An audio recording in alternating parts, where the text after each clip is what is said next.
Hello everyone, welcome back to Monster Gaming, and yes, we're back here in NieR Replicant for the part 6 of the game. So yes, hello, and I hope everyone is doing good. Happy Friday to you all. Finally it's Friday and finally it's weekend.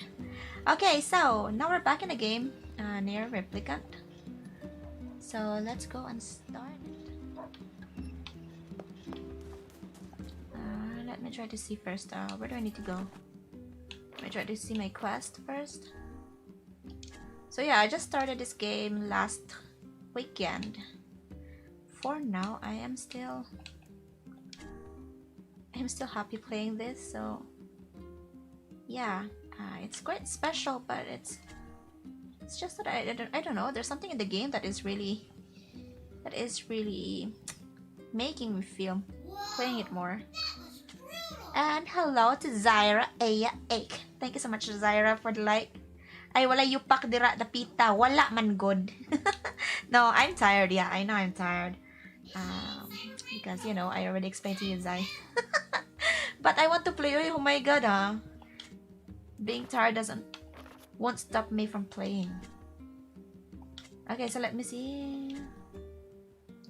I need to go back to Facade. So I have a lot of farming to do. Never mind, let's try to take a look in the village first. I have to talk to Popula after this. So yes, how are you doing, Zyra? I worked it out. The two boys are going to stay with Popula. Nice. Shop here more often, yeah? Okay, kadagan magipang yupak ron, oy. Yes, because it's Friday. Syempre, oy, after that I know it's a hard world, busy week. but what better time to make your flowers blossom? My husband keeps nagging me about how this is no time to grow flowers. I want to see Devola.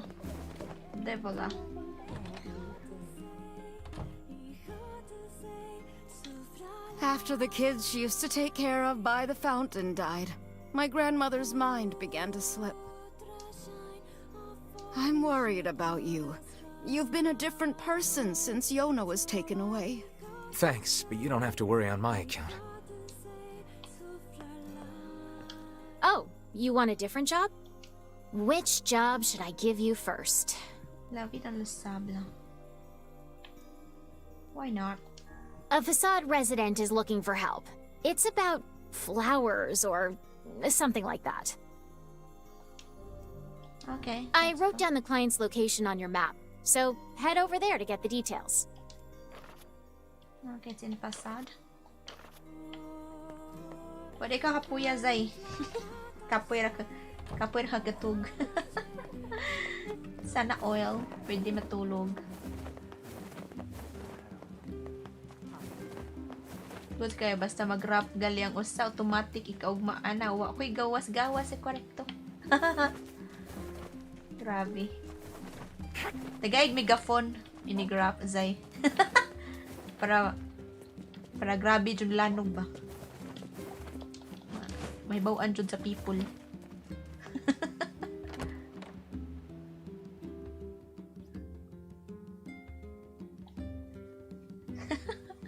Grabe, gawas po diyo yun. Unsa mo ni siya eh. Gluto gina yung mama og mamoy na. Tsaka kakaon. Sayang nga pa. Learned anything new about the Shadow Lord's key, Popula? You know, I was just going to talk to you about that. You remember the Eyrie, right? That depressing shell of a village? Not so much anymore, it sounds like. I just got this letter from the village chief. Have a look. Okay, the Popula, Bureau of Chef. Yeah, from Bureau of Chef of Eyrie. Salutations à vous et à votre village. J'espère que vous allez bien. Hello to you and to your village. I hope that everyone is doing good. Voilà trop d'années que notre village s'est occupé se coupa du monde et nous souhaitons changer les choses. Here it is, after several years being out of contact from everyone. We wish to change everything. Okay? C'est pourquoi nous avons décidé d'établir une boutique dans le village. That's why we decided to establish a new boutique, a new boutique in the village. Elle est à présent ouverte et j'ai hâte d'y accueillir de nombreux clients venus du monde entier. Okay, here it is. It's already open. It's now open, and I can't wait to welcome a lot of clients from all over the world. Okay. En ce qui concerne les mots-clés sacrifice que vous avez mentionnés, un de nos villageois prétend connaître la signification. Okay. In concerns with the key word sacrifice that you have mentioned, one of our villagers pretend to know a sign, something. Je vous invite à lui en parler lors de votre prochaine visite à l'air. So I invite you to talk to him to discuss about this in your next visit in Airy. Dans l'attente de vos nouvelles. I'm waiting for your news. And hello, Patricia. Thank you for the like, Patty. And also, thank you for the shares. And of course, thank you to Dana, Armela, Abelia, Nedea, Dana. My God, I always... your name is really great. It's really cute, really. But oh my gosh, I'm just curious. How are you going to write it when you're still a kid? You know, are you guys really have to write all of it in the paper when you start going to school? I don't know. Because here, I'm just curious, okay? Because here we make a shortcut for our name. We cut our names. We have 4 names, but we cut it, and we just, because the official name is 4 names sometimes, or 3, but we just mostly they just cut it into 1. So yeah, thank you for the share and the like, Dana. I prefer Dana. And Patricia, it's already weekend. Finally, it's weekend, Patty. Hi, Momshi. Good eve. Just dropping by to support. Thank you for your support, Pat. Still working at the moment. Have a great day. Sacrifice. Isn't that the name of one of the key fragments? Okay. Thank you, Patty, for stopping by. And guys, check Patricia's page and her husband's page. They stream together. Check Kusme Kubo.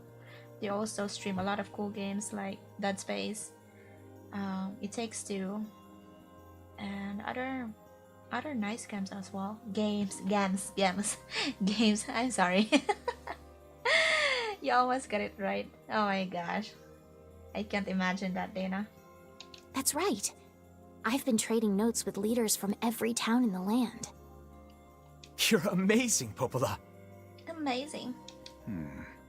This entire affair strikes me as a bit too convenient. I'm afraid Grimore Weiss is correct. What do you mean? The area has been shut off from the world for years. And now they've not only opened trade routes, but they freely exchange information about the Shadow Lord. I agree. It seems rather unnatural and dangerous. You're overthinking it. Besides, I don't care if it's dangerous. I won't get Yonah back by just sitting around and waiting. If there are shades there, I'll just kill him and be done with it. Oh dear. Well, if that's the way you feel, I guess I won't stop you. Try speaking with the chief when you get there. Okay, so let me read your comments here. Yes, I read it down fully, oh my god. And I have grown to write it down real fast, so carry lang. Oh my gosh. Oh no. I also moderate Raptor's replay page. If you have time, go check out. Yeah, sure. Can you try to drop the link of the page, Dana? In the comment suck. My gosh. I'm sorry. I'm tripping my words again, so annoying. So yeah, feel free to just drop the link of the page in the comment box, Dana, so I can check it after the stream. So yeah, thank you. By the way, do you stream, Dana? I'm just wondering. Try speaking with the chief when you get there. Okay, let's go. Let's go to Airy.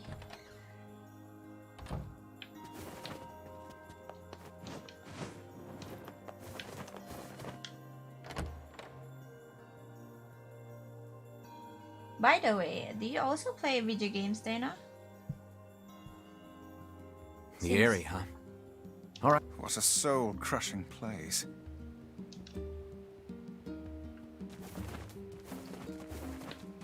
Okay, so where are we going? We're going to Airy. We need to go here, pass by here. Boy. Bonggang bongga si Dana, ha? Thank you for the stars, Dai.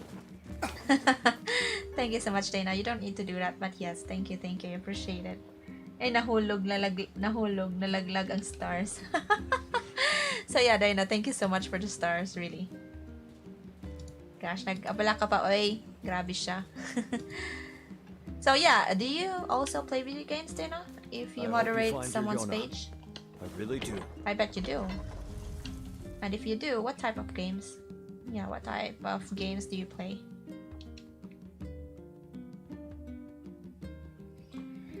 Oh my gosh, I'm so tired today, guys. I'm so sorry. Yaya is so busy today. Okay, let me take my tea. So let's go to Airy. I cannot fathom that village setting up a mercantile. They must have truly opened their minds. Yeah, I have my doubts.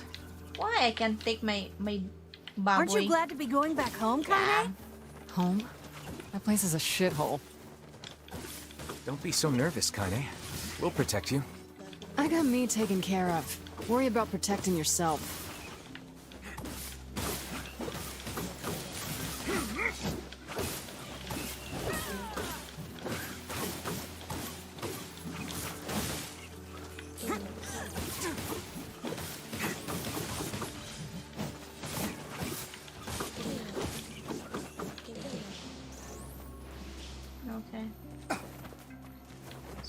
Baboy here.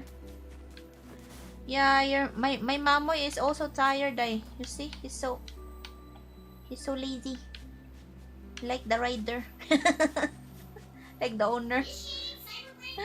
And hello, Justin of JNK Gaming. How are you, Justin? Guys, check Justin's page.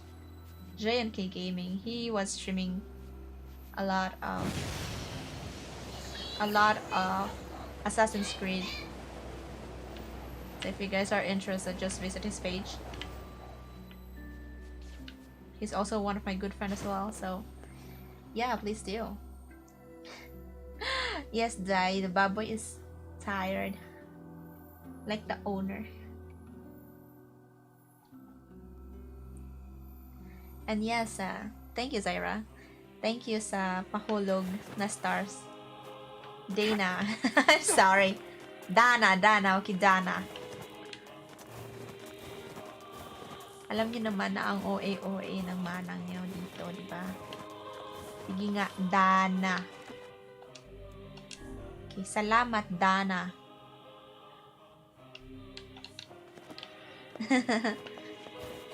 Wait, let me check my weapon. Yeah. Okay. So we need to talk to the chief. The chef. We need to go and talk to the chef. Chef as in not the chef, as in chef in the cuisine, okay? We just say chef to superior here in France. It's not only about talking about chef in cuisine. And also hello to Taiga and Mingo. Carl, thank you so much for the like. And happy Friday. Finally, it's Friday. I just didn't realize that it's already May tomorrow. And it's holiday. It's holiday. Napasubo tuloy ako ng grocery kanina. This village is finished.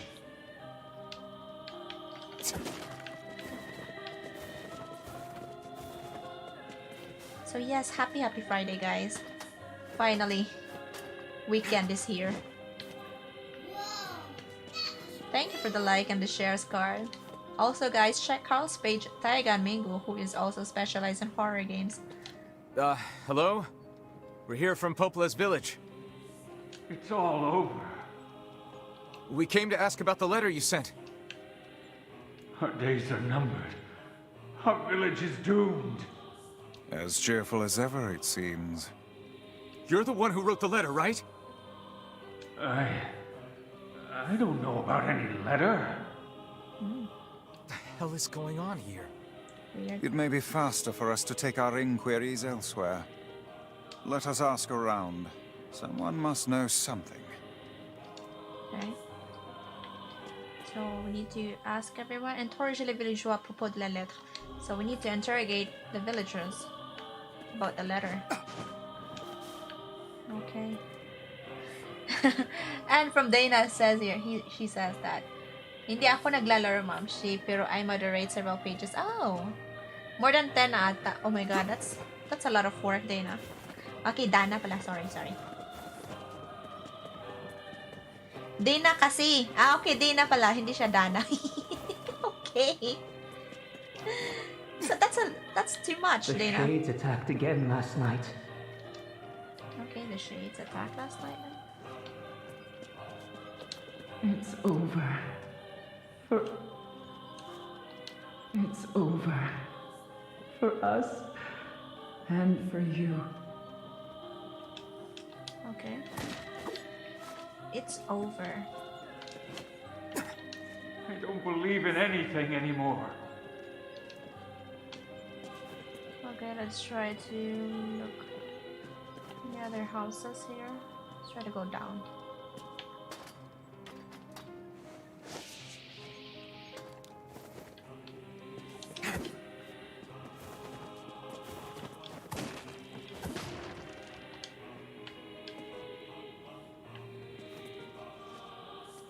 Okay, so I have to go down, but I don't feel like... Char. Bisdak kayo imong Dana, mamshi. So what? Bisdak mo ko? I'm Bisdak also die. Everyone will perish. Everyone. It's okay, I enjoy supporting them, man. They've grown to be my real life friends now. It's a great feeling. Oh, I'm glad that it happens for you, Dana. That's nice. I'm too scared to trust anyone. Okay, I'm too scared to trust anyone. Why I feel this? Why I feel this? You. I know you.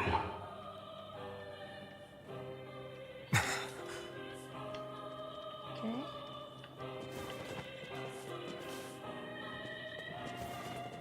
Let's try to see why there's a lot of people here. They're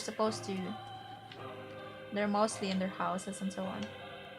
Okay. Huh? A letter? I don't know anything about a letter.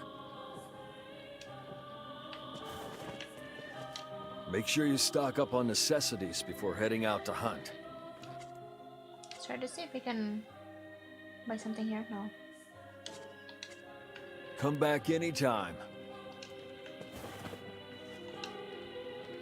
A letter, huh? Yeah, I think I heard something about that. So, you know about the letter? Maybe I don't. I'm not sure. Which is it, man? Oh, and if I may ask, are you friends of Kaine? You could say that. Ah, I've heard the rumors. Here to hunt shades, are you? Indeed. Our aim is to defeat every last one. Every last one? Everyone?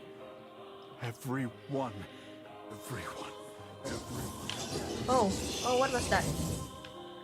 Is he a shade? Oh, he is a shade. Beware, this man is a shade. Damn it! It's a trap! I figured as much.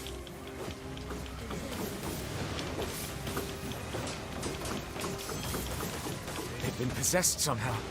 Keep your guard up. Others are surely lurking nearby. You guys sure are taking your goddamn time. 1,000 apologies. We were distracted by the local welcoming party. Want some help? Kaine! The villagers are possessed! But not all of them. Some are still human, so be careful. So let's try to change our super.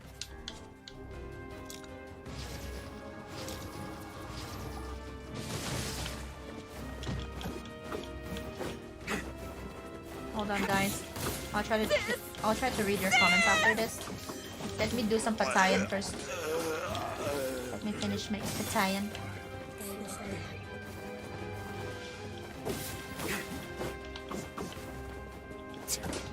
Now, Bob! That hurts! What are you doing?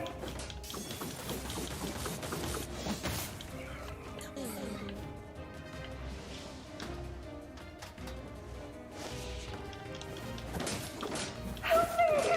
Help me, please!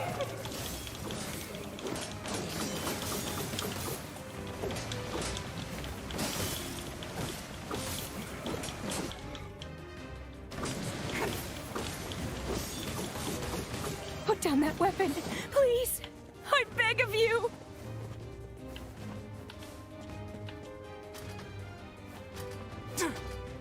Let's see. It's okay. It's okay. Lurk muna. Lurk mode muna. Hey guys. Dinner Why and did you even come here? Okay, okay. Thank you for stopping by here, Dana. And I wish you have a great evening, good weekend, and enjoy your meal. Hello pala, Carlito. Sino ba si Carlito? Si Carl ba? Nagiging Carlito na. Carlito pala to si Carl eh. Carlito. Deal with this! Just leave me alone! Okay, let's try to see if there are more shade.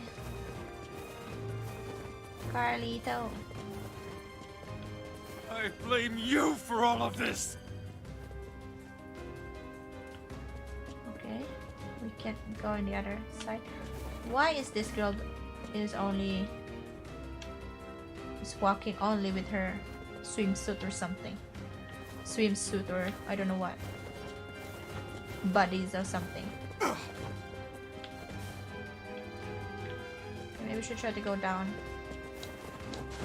Gosh, let's go back.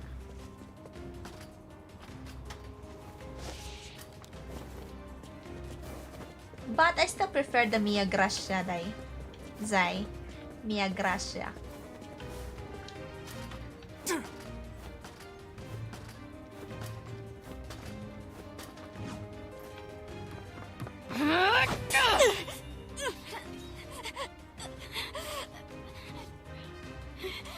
Get out of here! Okay, anyway.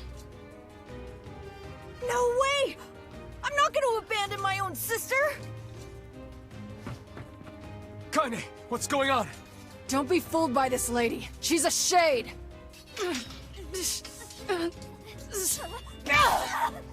Ouch. Is she really a shade? No! No!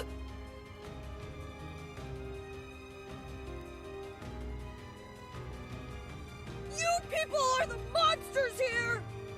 Stay back, kid. Your sister is one of them now. I don't care what she is! She's my sister, and I love her. Uh-oh.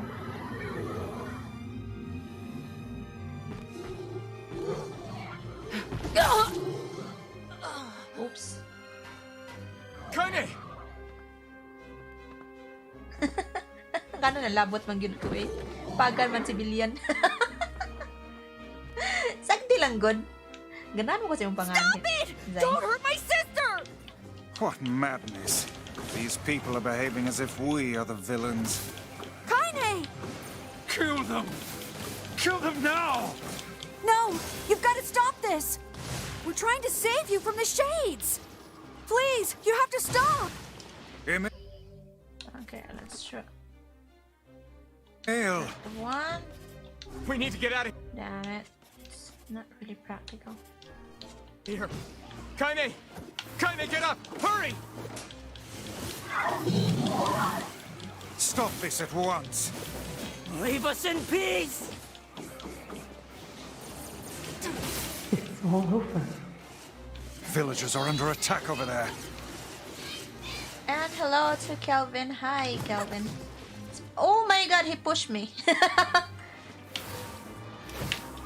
How are you doing, Kelvin? It's been a while. How are you? Oh no, my gosh, what is this? How is Janie?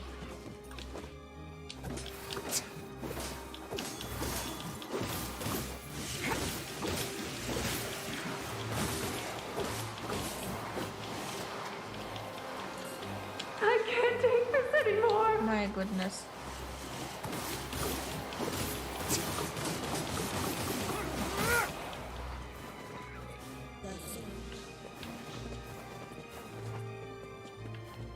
Kaine. Damn it, Kaine! You gotta get up! Emil, watch Kaine. I'll go clean up over there.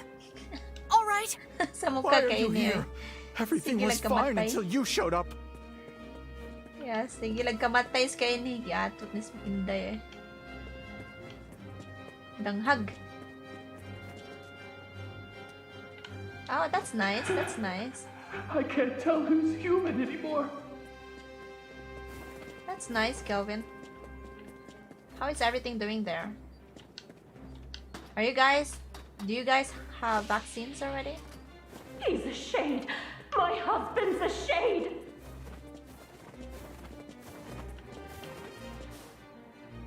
Okay, there's nothing here then.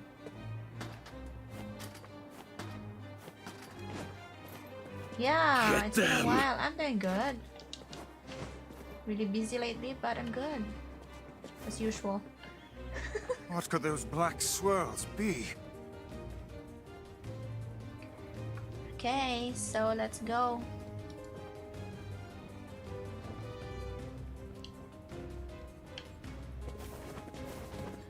But before that, I wanted to change my...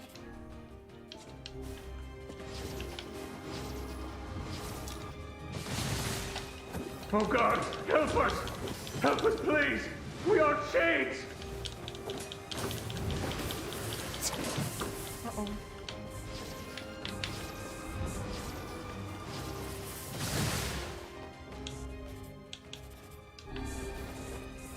I want to try... I want to use my heavy weapon. It's so risky here. Risky here. Uh-oh, uh-oh. Oh! Oh no, he just... My god. Let's try to get here.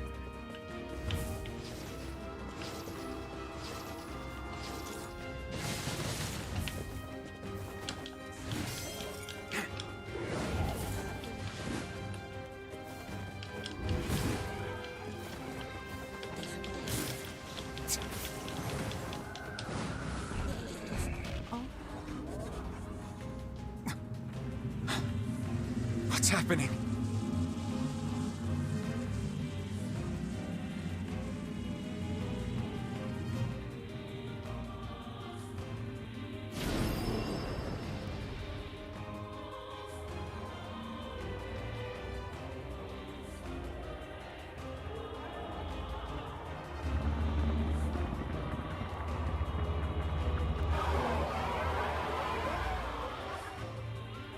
By my pages, is this beast a shade as well?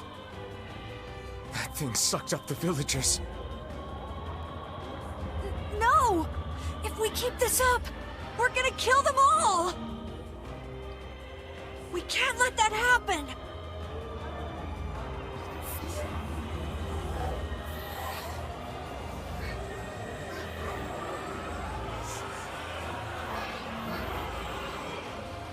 Okay, so I think this will be the real fight. I feel something from within the creature.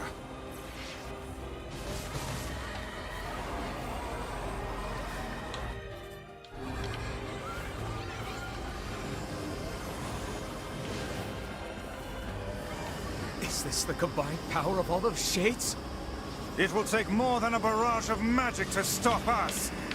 The first to waver is the first to die.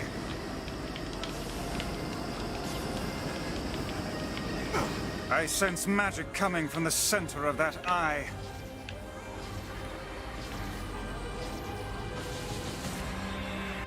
Let's try to... Wait.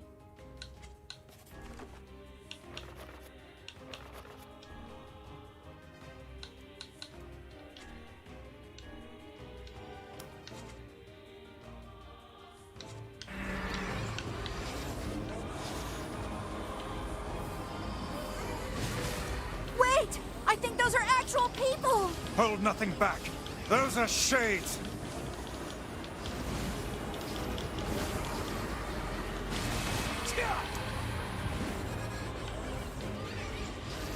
The surrounding tentacles appear to deflect magic.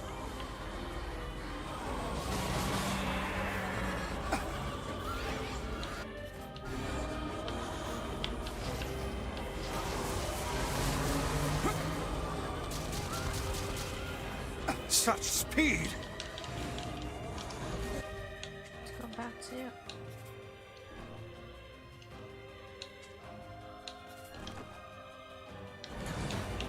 Wait.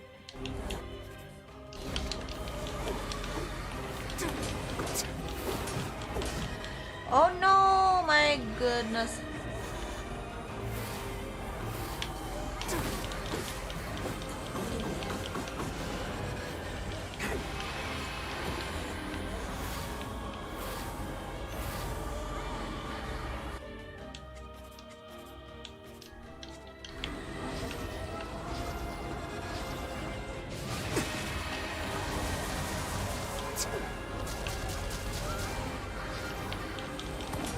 Defeating the smaller enemies has no effect on the leader.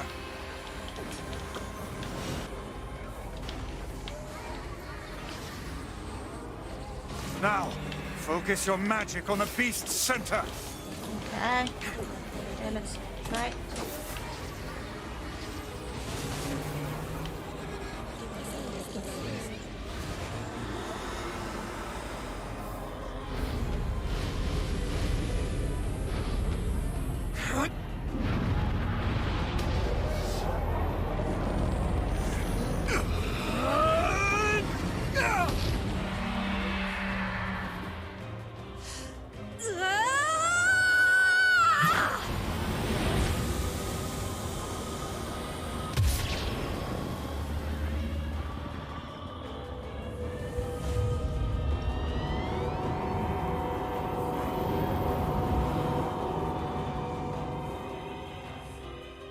Look out! Something's coming!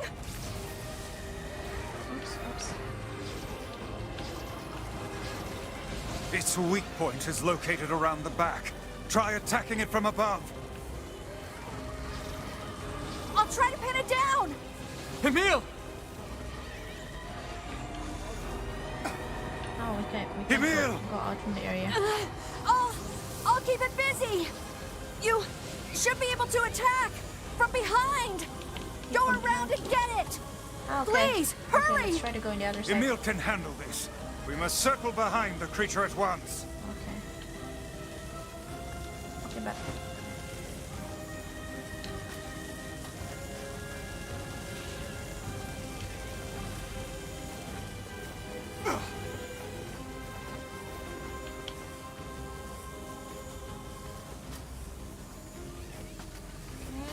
Oh, it's so slow.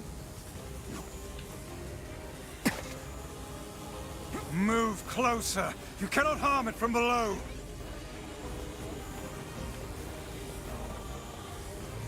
Oh, so I'm still far.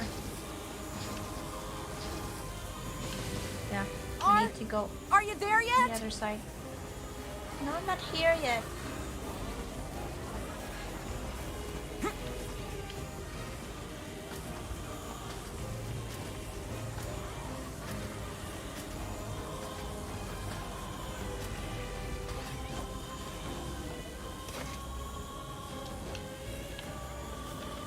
You must strike it in the eye.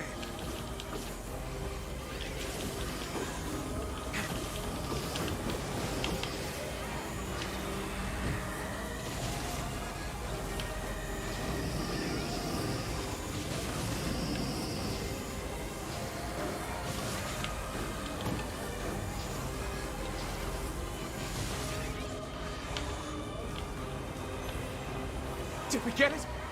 It is escaping to the inner level. I'm coming. Gotta catch my breath. Careful, Emil. It won't help anyone if we lose you here.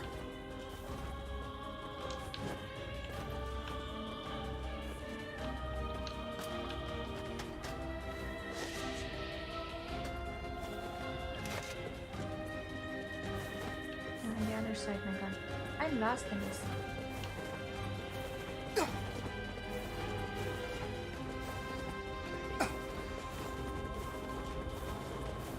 God damn it!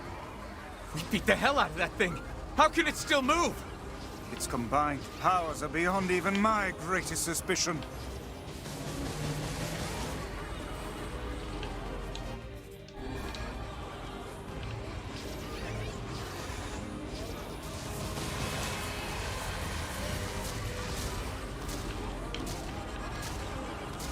Come on! Help me take it out! I'm on it.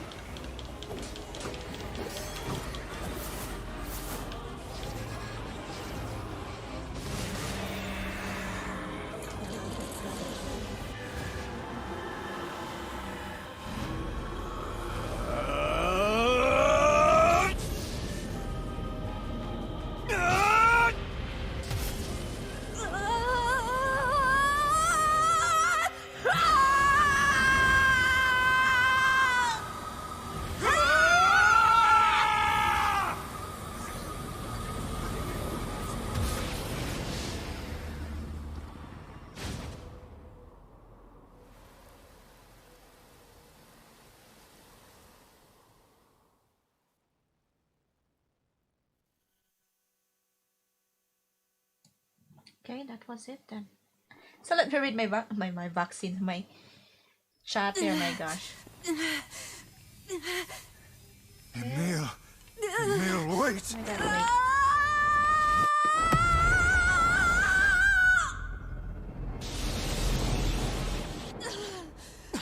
wait. Emil! He's gone. His instincts have taken hold. The ultimate weapon is being deployed. Yun nga, na-touch si Emil kasi. Kaine is almost dead. Almost. Hindi ang kaya anyway.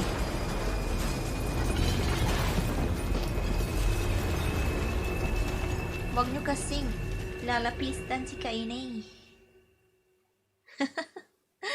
This game looks so amazing. Cool game. Thank you, Kelvin. But yeah, it is a cool game. Okay, thank you for stopping by here, Calvin. I don't know if you're still here. I'm sorry if I took so long to reply. So focused in the boss. So what happened to Emil now?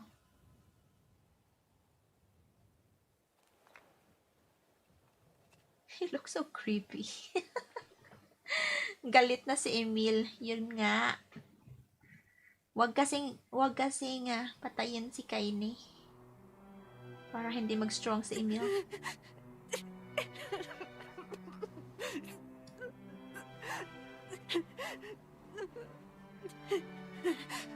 What have I done? I killed innocent people. I killed them all. But you saved us. If it wasn't for you, we'd all be dead. We owe you.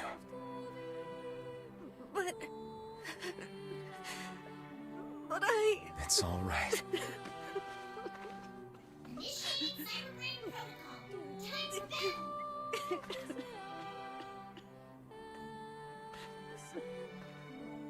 Really? Don't look back. And And hello to Mr. Jofax. Thank you for the like, Jofax. It would be nice if you just like the stream with your personal account, because you know I want to know you, and I don't like to have some. I don't want to promote yourself in my stream. Oh my god, what is the meaning of this? Tamaan na yung gustong tamaan. Thank you, Joe. Thank you for the like. Okay, what's about the fragmo? Fragmo. What's about the fragmo? Okay, we already have. This is it then, the sacrifice. Gosh. So. We had best be off. Yeah. So yeah, Emil didn't have a choice anyway. He have to kill everyone because he can't control himself anymore, and everyone is possessed by the shades. So yeah, it was sad. So the village now is already, yeah, it's dead. Everyone is dead. So no more houses. That's sad. Let's save the game. And so yeah, follow this page, guys. Joe Fox Gaming, who streams a lot of very cool games, and lately he was playing something spaceship thingy. So if you guys want to check his page, just visit Joe Fox Gaming. He also streams a lot of cool games aside from that. Sometimes we play together in Phasmophobia with Mr. Pablo. So yes. Oh my god, this game is so depressing. This is the last of them. Okay, let me try. Wait, just a second. Let me plug my headset because it's dead. Excusez-moi. Excusez-moi. Okay. Oh, it's good. Okay, I unlike and then like with my personal account only. Now we can find the Shadow Lord and Yonah. We certainly can. Hold on, Yonah. I'm almost there. So yes, follow Mr. Joe Fox Gaming. Oh, we need to talk to Popola right here. Have to see Popola. Grabe yung mamoy ko. Oh, ang lakas-lakas. Oh. I've never seen a shade this large around here. Be careful. This is a formidable foe. We should return to Popola and see if she has any final words for us.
Okay, so now we have another weapon. Nice. Stupid trash getting in our way. It's hard to imagine a shade being here. It's almost like it was waiting for us. They can't be that intelligent. Oh, really now? Can you truly say so with all confidence? The tactics of the Shades grow more intricate with each passing year. It would not surprise me to see them setting elaborate traps for us before long. We'd better wipe them out before they get too smart. In any case, we won't be able to live in peace until we take out the Shadow Lord. Okay, let's try to talk to Popola.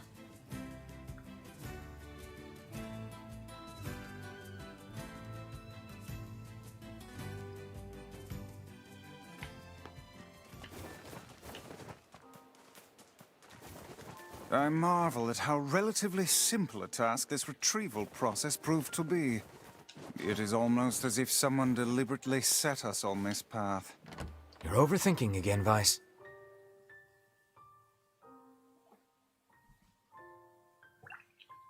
But... I don't care if it's a trap. Yonah's waiting for me and I'm going. I see.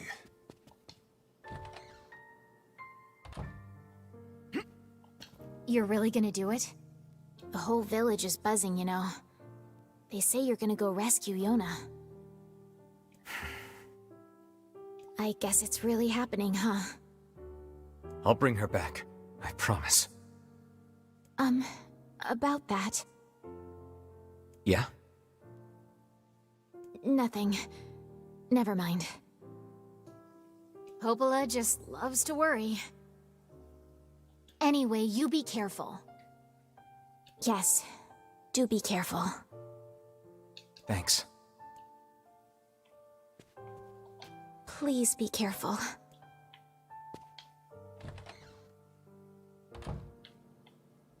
I think we have to... Wait. We have to... do another boss fight again? I'm sorry for all the trouble, sir.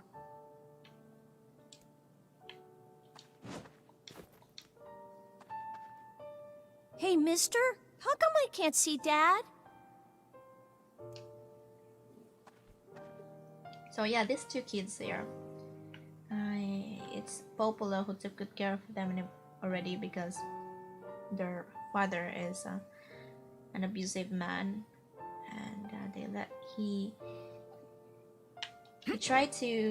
his kids look for food for the family, so he's pushing the kids to steal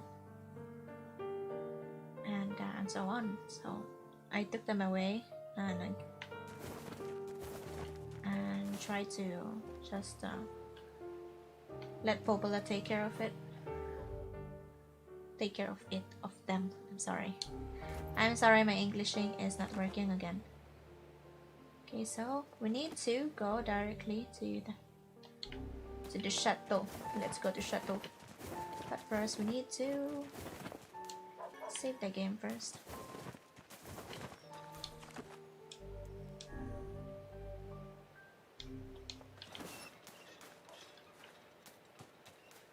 So, wait, I'm lost in this. Let's try to go village first.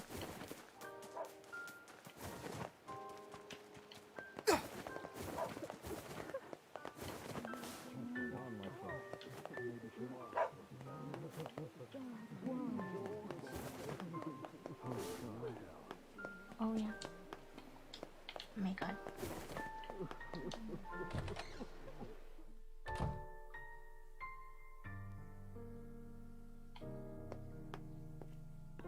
Oh, you want a different job? Which job should I give you first? A postman wants you to get rid of some shades. It's getting pretty dangerous around here lately. Okay. I wrote down the client's location on your map, so head over there to get the details. Okay.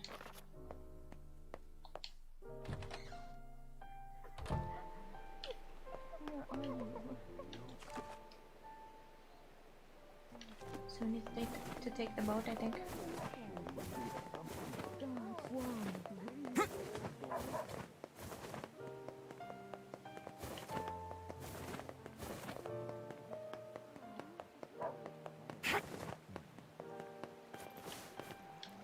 Oh there, getting on?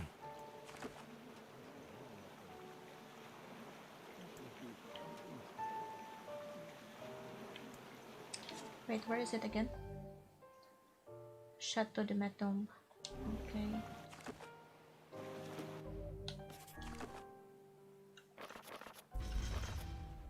Let's try to look for it. Okay, let's go to the Forgotten Temple. Forgotten Temple. Oh there, getting on?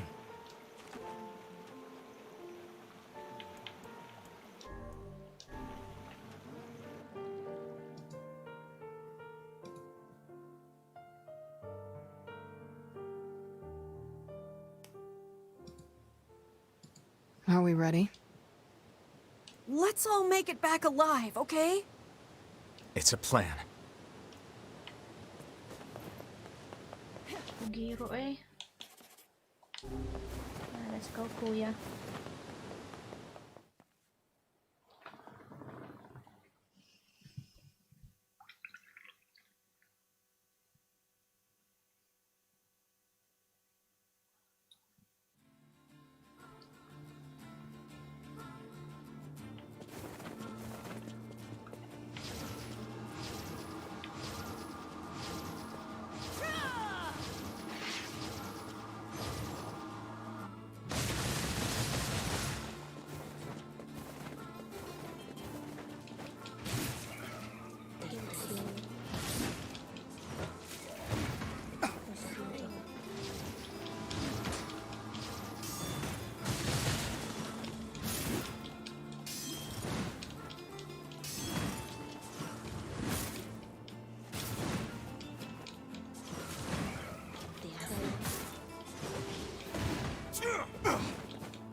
Okay, I think I need to prepare myself before the big boss fight. So, you know, have to drop by in the toilet first. I'll be right back, guys. Give me a minute. Excuse me.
Okay, so now I'm back. Let's go, let's go.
My god, camera.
Yes, gamay ra siya map, Zay.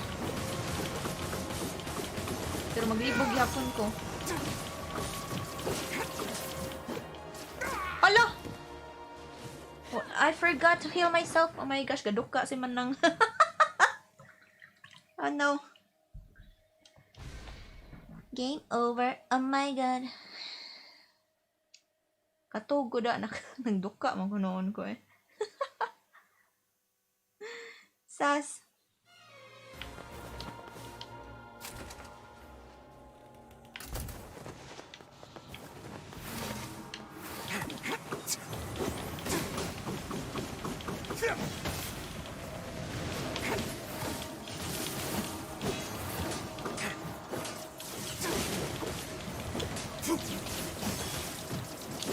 Luka ako yun sa nakurasan na true sa'yo kay kung mata.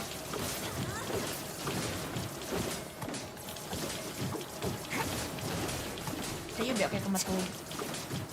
Oh.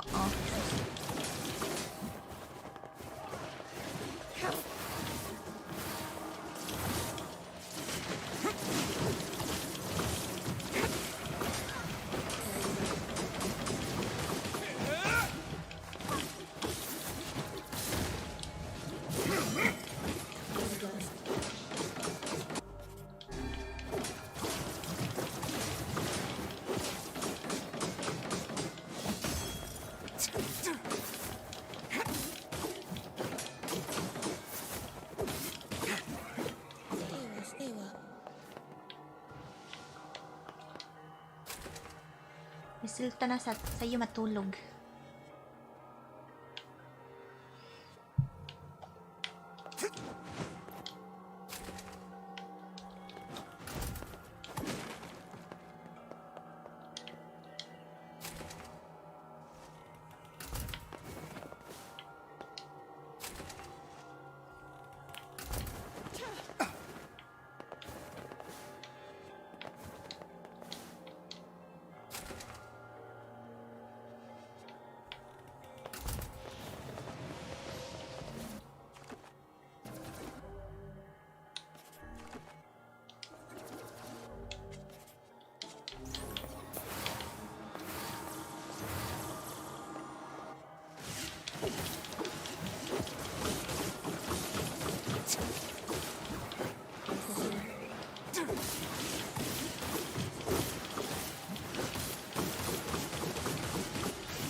my gosh, I feel sleepy, guys. I'm so sorry. I'm sleeping in the game. resulta na. Okay, so let's go.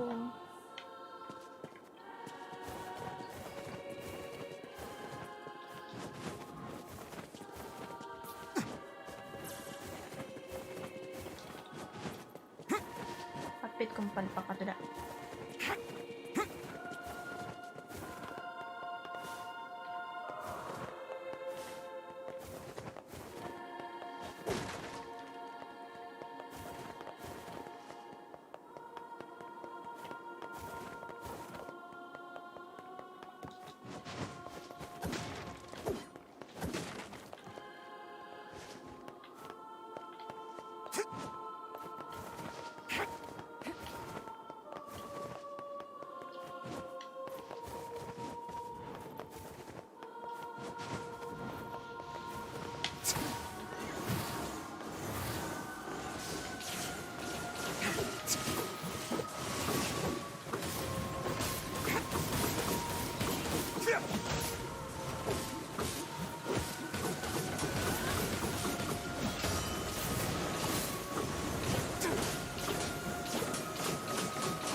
Let me read your comments. Ma'am, siya kumulaya sa Discord ba? Ma-inform ba ang nasa Discord nga na hawa? Dili, day. Normally, no. So, okay rag manglayas sila. Ay, layas, dili mo na ma-inform sa Discord.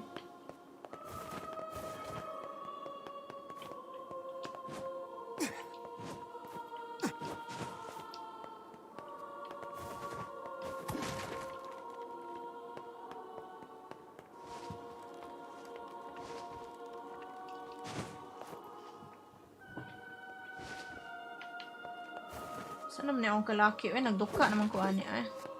Wala may matag akong mata. Oh my god. I'm fighting not to sleep.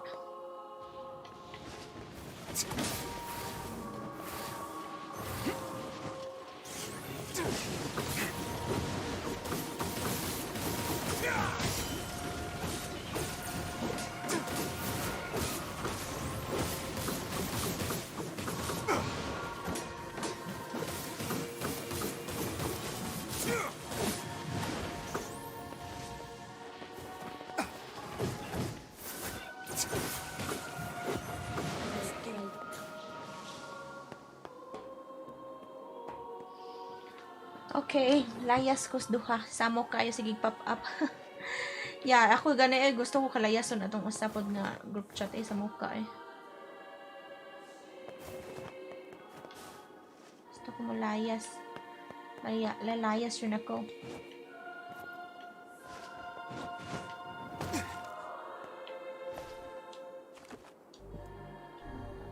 Okay. So, I think we will have a boss fight. Do I have everything here? I only have 3. Oh my god. Okay.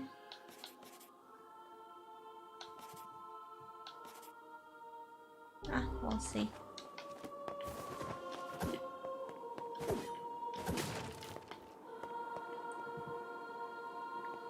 Let's try to see if there's something else.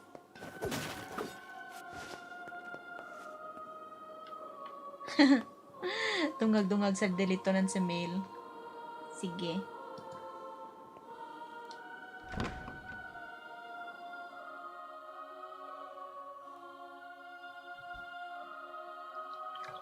Such an ominous sight, and yet I find it strangely nostalgic. Yeah. This is where Weiss and I first met, and first fought together. Wow! This is where you used to live, Weiss? Well, yes, I suppose. In a technical sense. Pretty nice digs for a floating magazine. At least it was free from annoying hussies like yourself.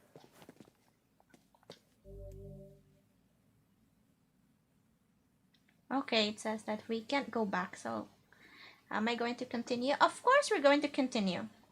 And now the path is open.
It's repetitive. By the way, I forgot that we have some new weapon. Forgot.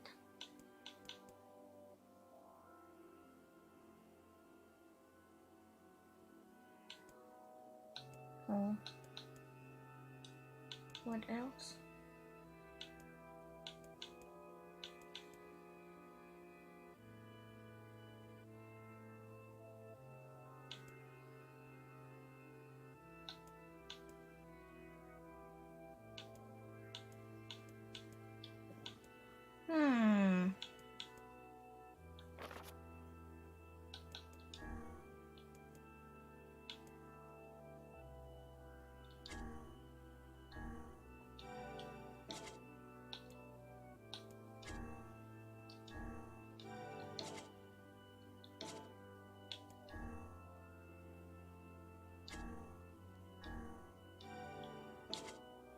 Ano na nangyari sa Dragon Ball Z mo, Mamshi? Giduka pa ko atong Dragon Ball Z day. Unya na to day. Gusto ka balik sa Dragon Ball Z?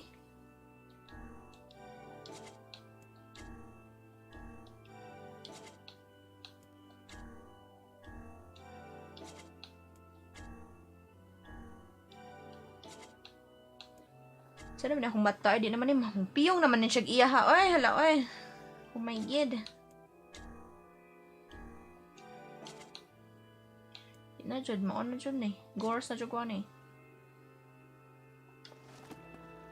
So let me try to change my weapon. Oh, you see my new weapon? Amazing! Wow! Grabe, kadako sa kong weapon, oy. Ay, yun yan na. Ay, magduwa pa lagi ko, Zay. Grabe siya. Magduwa sa ako. Matug ako yung nagkatugon na jud kay ko. Kaya di naman knockout. KO. So, balik-balik mo na. Why this is so repetitive? Ay, pagod na pagod. Paig na ako. Paig na paig.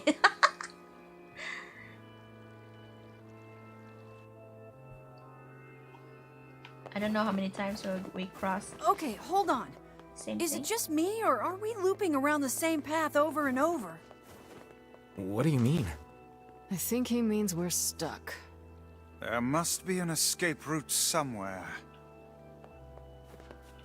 Escape route. Let's try to see some more here. Maybe there's something else. Because we're just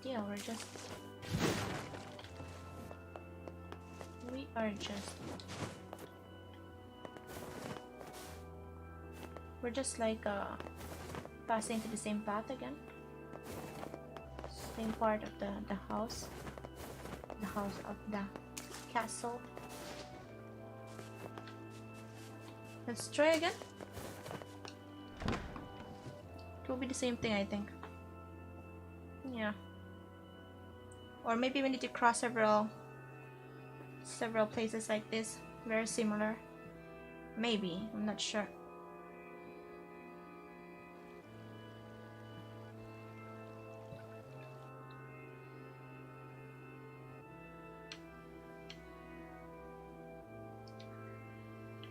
Let's try to see if it's not this. It's a trick, but it's not the same place. It looks the same, but I think it's not the same.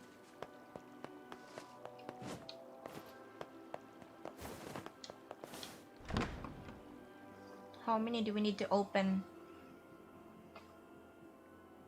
To open the same doors.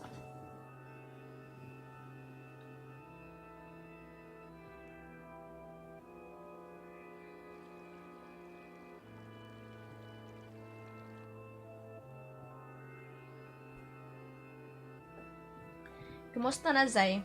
Atong kabutihan dyan, Zyra. Uyuan. How is Uyuan? How is Uyuan?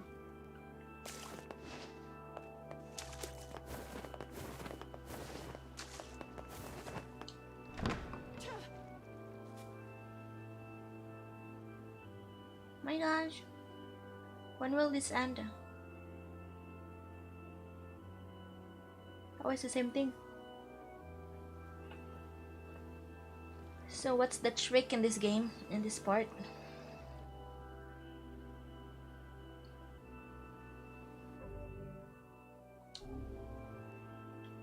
Busy getting para, grinding para. So, yan yung ano eh. I think day off ni Aaron, no? Ingon to siya Tuesday and Friday yung day off na karon si Manaha. O ako balita nag uyuan yesterday and today. Ah, there's something.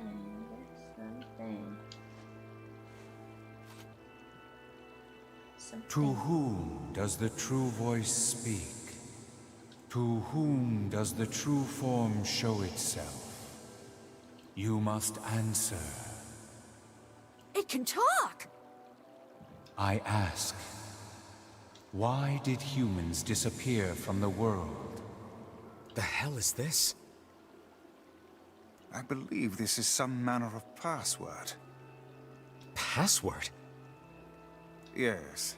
The correct answer should grant us access to the castle. Okay. I feel confident I've heard this somewhere before.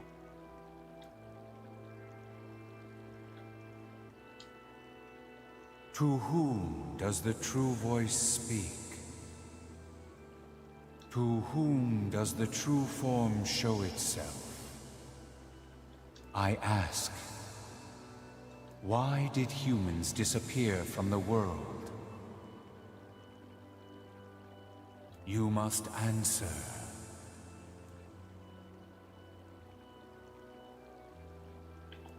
Of course, une terrible maladie because of a terrible disease. I answer because of a black disease. I ask, how can humans extend their lives? Okay, how can humans extend their lives? One of them only 5 d'arbre sacré by getting the leaves from the sacred tree, or séparer leur âme de leur corps, from separating their their spirit from their body.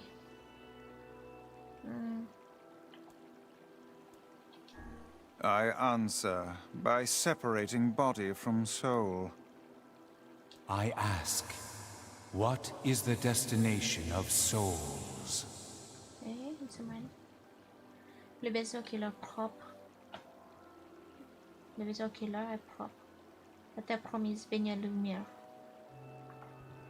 La terre promise baignée de lumière. So the sacred is the promised land. In the sacred land with how do I call that one? Full of light or something. And hello to Matthew for First Responder Gaming. They are in the promised land, bursting with light. Thank you for the like, Matthew. How are you doing? Pag Wednesday off, ugma siguro kay ana siya sa group chat nga, see you in 14 hours. Ah, okay. O, dito pasabot niya. Okay. Grabe siya.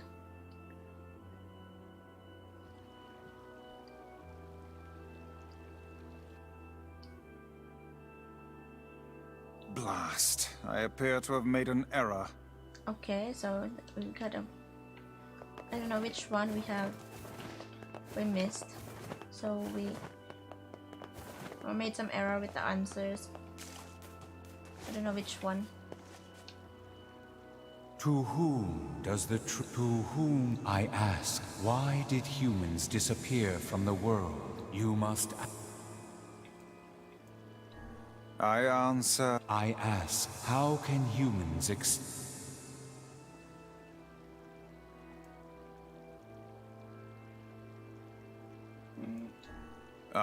I ask.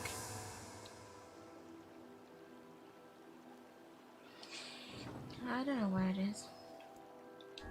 I answer. They are placed in their corresponding shells. Very well. Oh, that's it then. You are acknowledged as master. You may enter. Well then, it seems the way is open. Okay.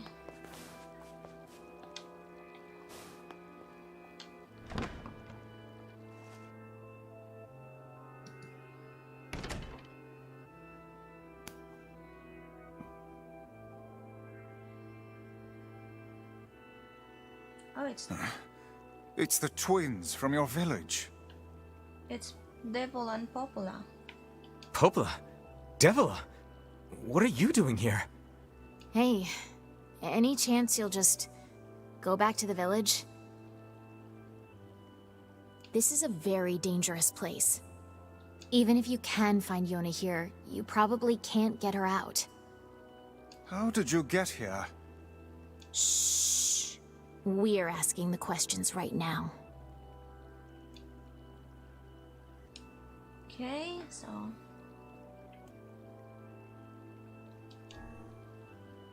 We're here to rescue Yonah. No dice, huh? Well, I guess we don't have a choice then. No, I suppose not. How sad. So are we going to fight them? That is weird. Or maybe it's not them, totally. We'll see. We didn't want to fight you. We really didn't want to.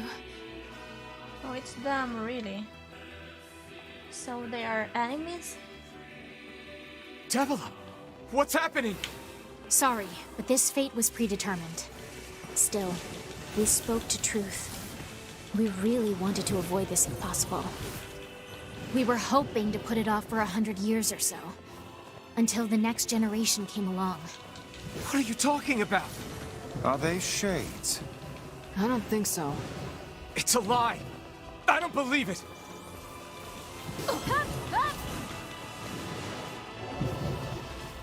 We never thought you'd grow to be this powerful. This is madness. Why do you block our path? You have no cause to speak so with us, Grimore Weiss. You are a traitor.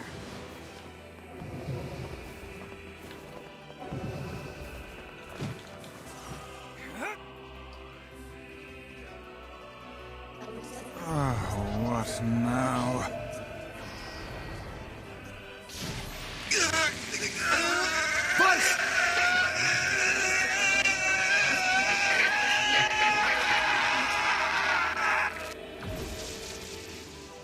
They copied my powers. Oh. Ah, shit on a shingle. They can use the sealed verses. Of course we can. The power came from us in the first place.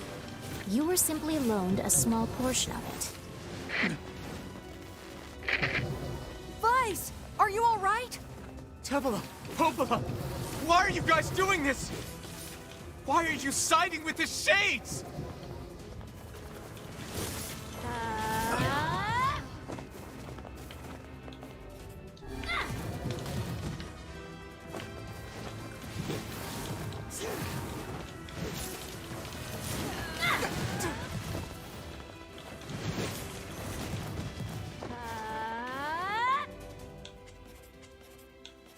I don't get it. Why there?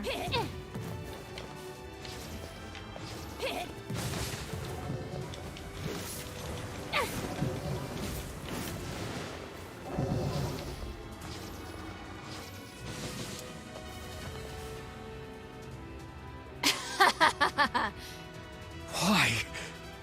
The answer to every riddle lies within the heart of the Shadow Lord. The Shadow Lord? So you've been on his side this whole time? You must search for that answer yourself. You've got to face your own truth now. Please, enter the Shadow Lord's castle.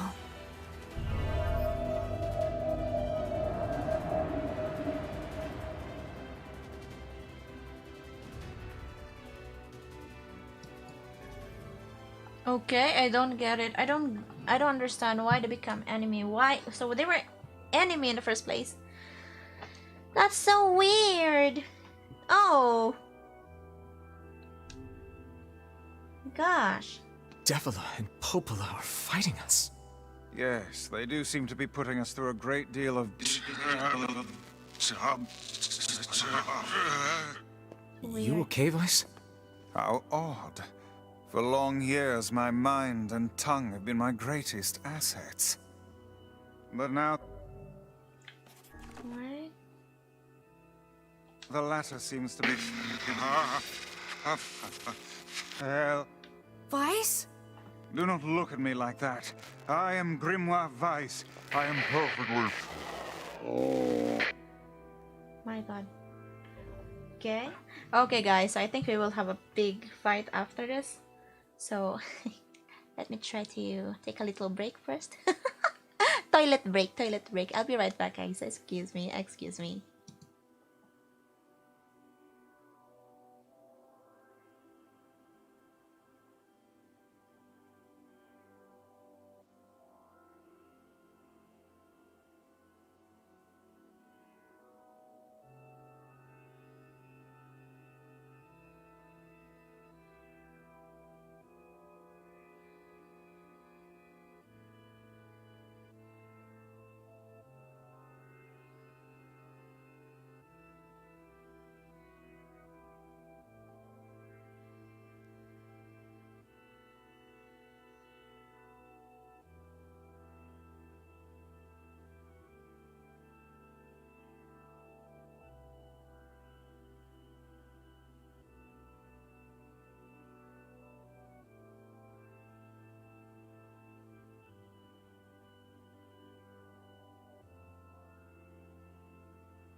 Okay, so now we're back. Excuse me, guys. I have a lot of tea here in my office, and Makes me wants to go to pee every 30 minutes. Gosh. Okay, so yeah, I don't understand why they became an enemy. So they were the enemy in the first place. So weird. Okay, let's go. I think I hear a waltz.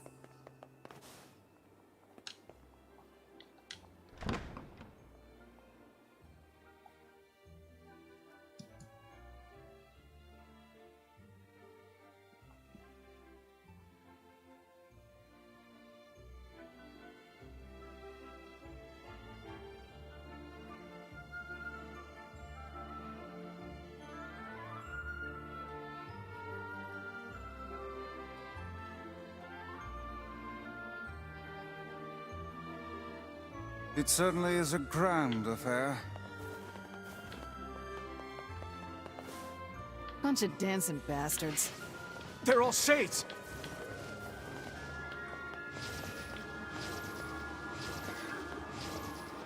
I think we're locked in! It's not like I was planning to leave. Yeah, it's a bit late for that.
Damn it! They won't stop coming! I'll open the next door. Cover me! Oh, how I do love a good...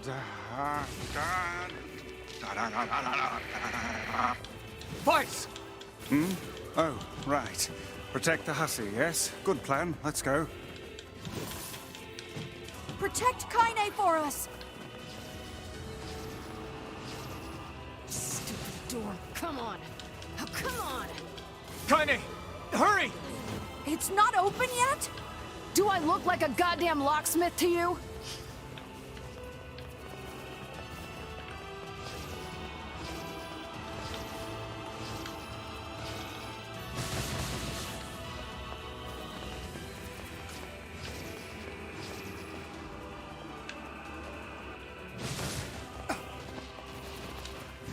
No, you idiot! What are you doing? Lock doesn't want to open?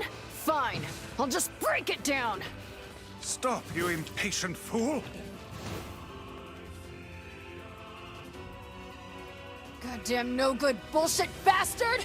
Open the fuck up already! Ugh! Got it. Kaine! Look out!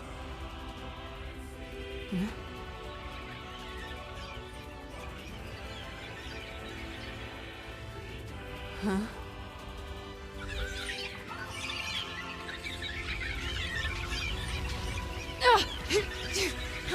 Fucking... Are they laughing? These things are freaking me out!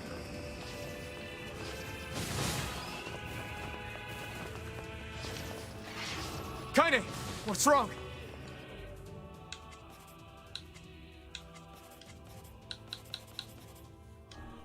We need to help Kaine!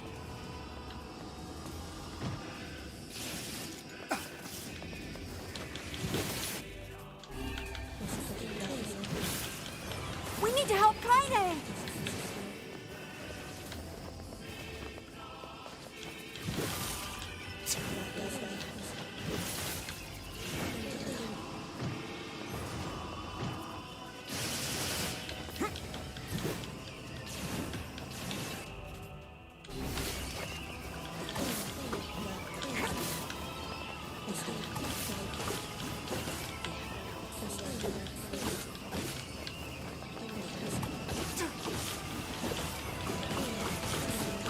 We need to help Kaine!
We need to help Kaine!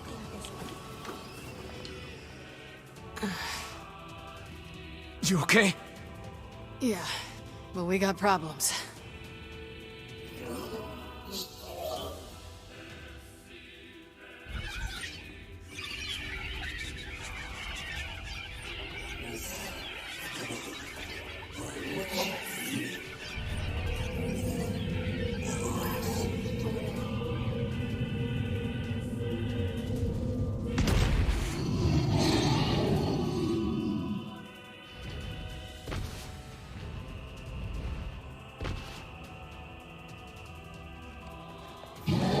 We don't need forgiveness, asshole.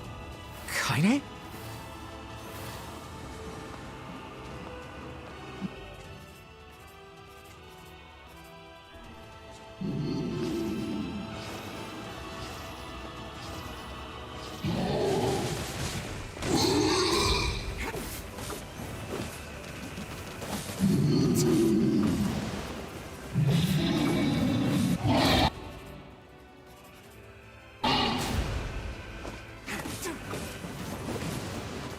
How should I know? Kaine, are you all right? I'm fine. Let's just kill some shit and move on, all right?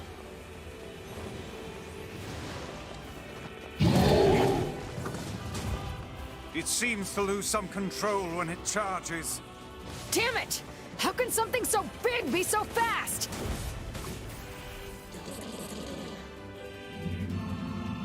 Damn shade. Oh dear.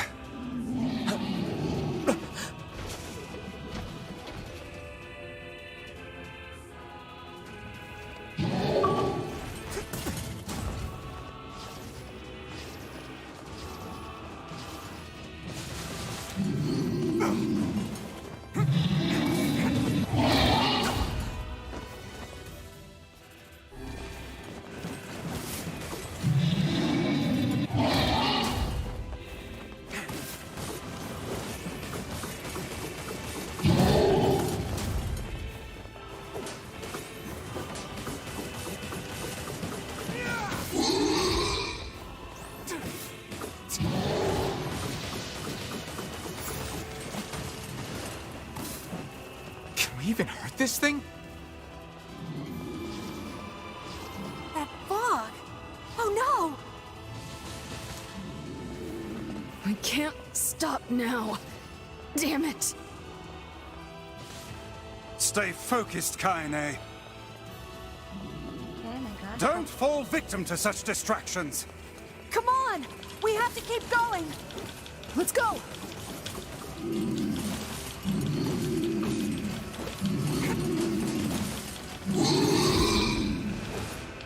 This way! Move!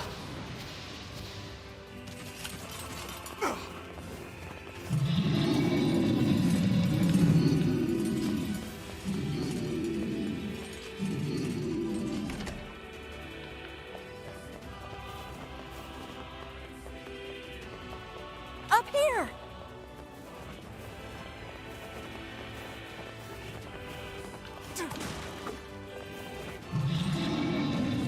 How can we deal with My this god, thing? it's following.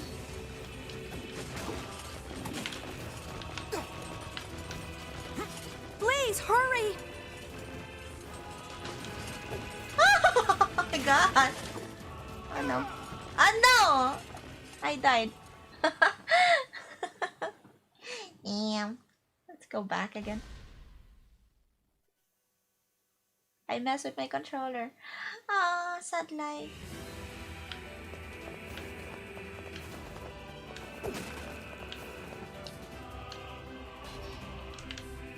Yeah, let's go, let's go, let's go. Oh my god. Up here!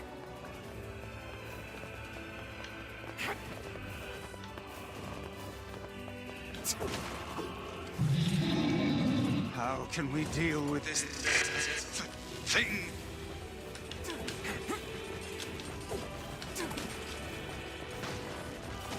Please, hurry!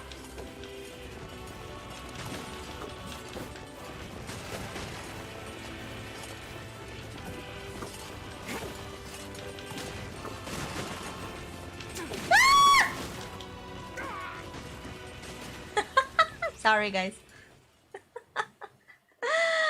Oh my gosh. I need to kill this mamoy. Oh my goodness.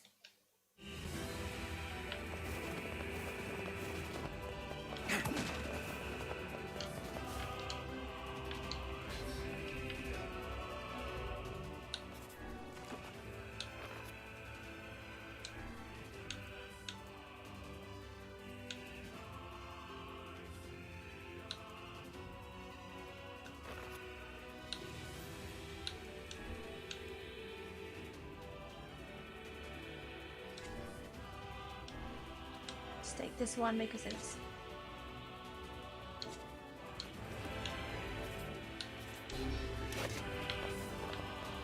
up here.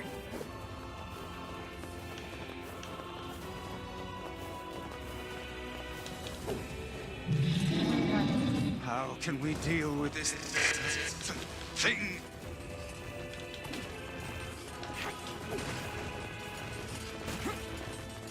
Please hurry.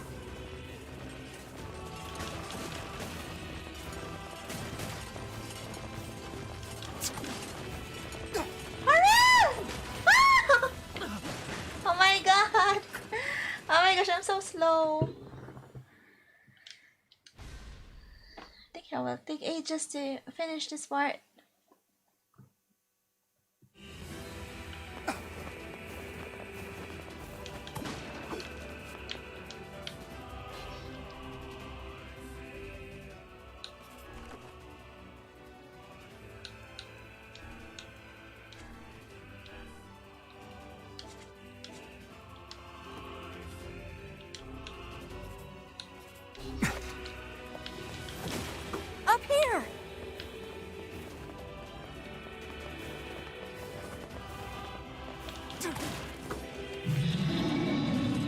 can we deal with this thing?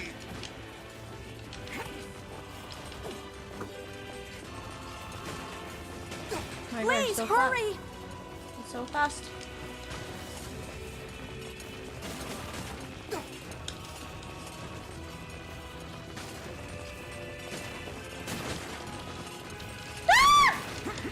Oh no!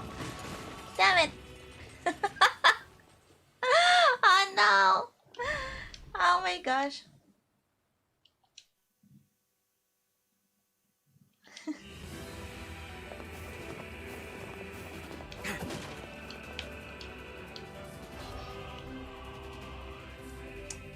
Yeah, I have to always repeat these steps.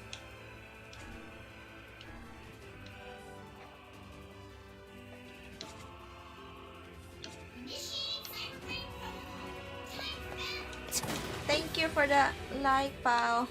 My gosh, na-stress ako dito. Up here! Wala pa di ay pwede maligid. Wala pa, Zai. How can we deal with this thing?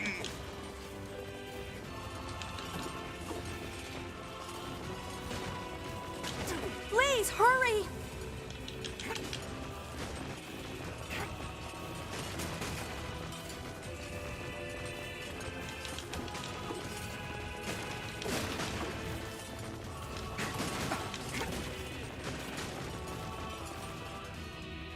Yay! Finally.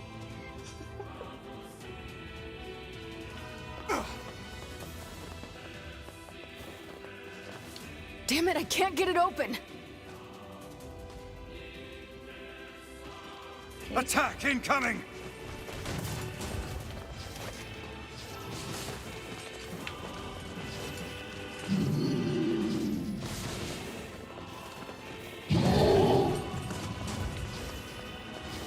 The entrance is locked too! It seems we are in a bit of a predicament.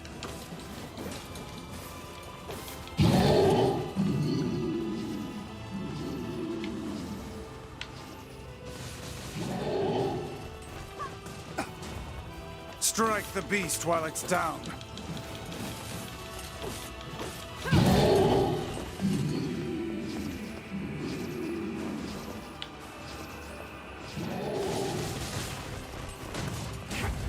Hit the thing while it's down!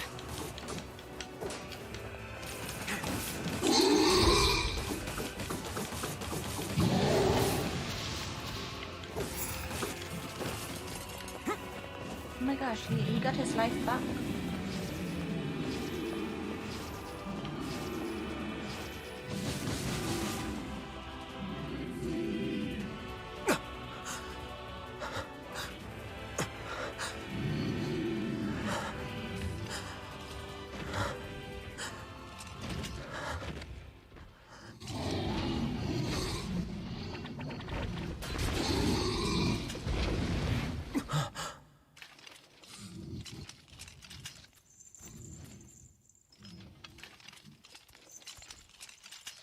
Tasa, Tedo to, Chi iru to te.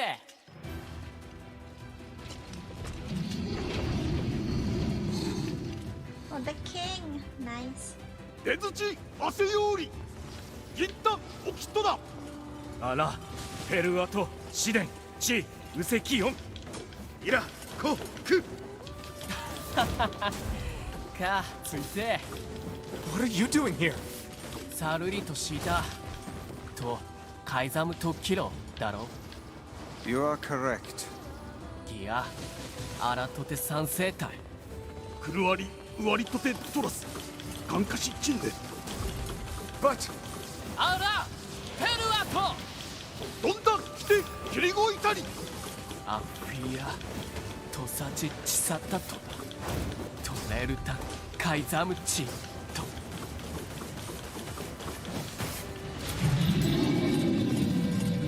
ランシーゲルダえタッカール奇跡をあ hey, stop! Let me go! Stop it! Damn it! King, no! ギ後でアリクラーサ Oh no. アコ No! Open the door! You can't fight that thing on your own! ゆくくおたおきアルタユート来るとこっちいる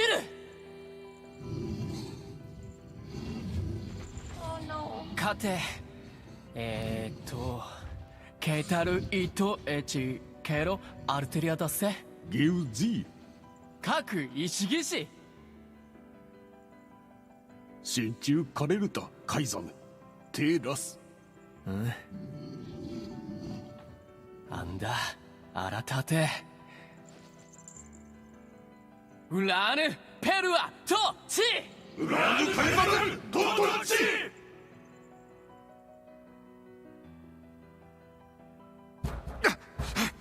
Open the damn door!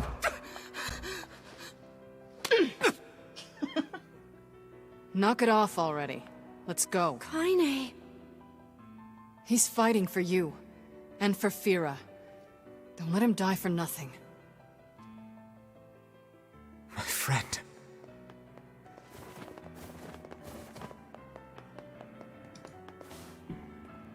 Oh my gosh, that was sad.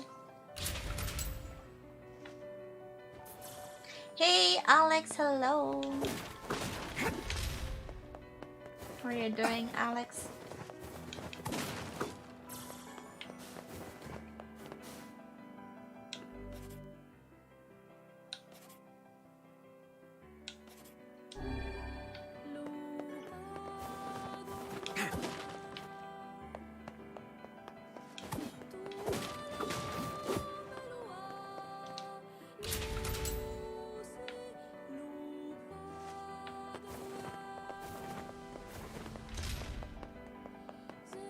So yeah, guys, also check Alex's page, Alex.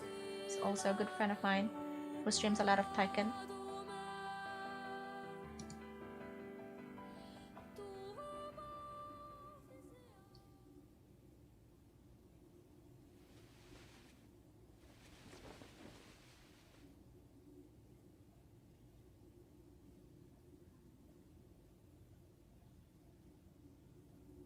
Devila!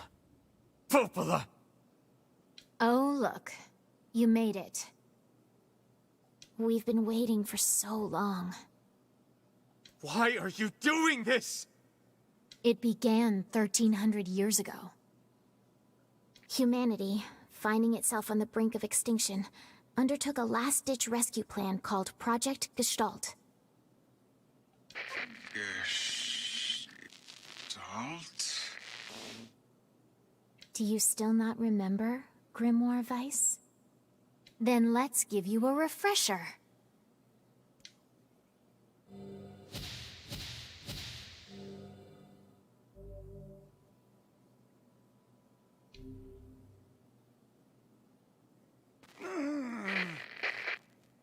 Weiss!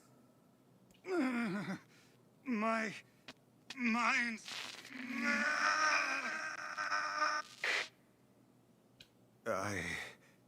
I remember. Devila. Popola. You are not human. In fact. Oh no. Yeah, sometimes the truth can be a real bitch. You want to finish that thought for him, sister? All of us, every person standing in this room, are mere shells created by the true humans. What are you saying? You still don't get it? You aren't human. So then humans, I mean, the true humans, are extinct? No. They still live on. You know them as shades. Each shade is a twisted remnant of what was once a human being. Crazy, huh? Now let's skip the part where you stand there with your mouths agape and just get down to business. Wait. Wait! Sorry, but we're gonna be needing that shell of yours. The rightful owner has been waiting for a very long time. Please don't be angry with us. We are only doing our duty. Our endless existences have a single purpose: To control the lives of others in accordance with the will of the true humans. You have your own motives, your own desires. And we have ours. I fear it really is just that simple. Don't speak such foolishness. Sorry.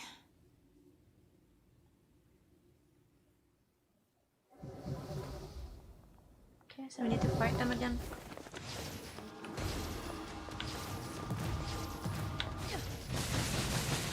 You and us, we're the same.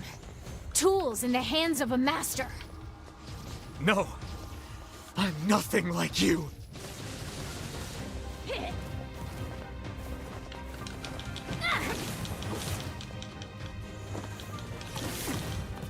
Damn it!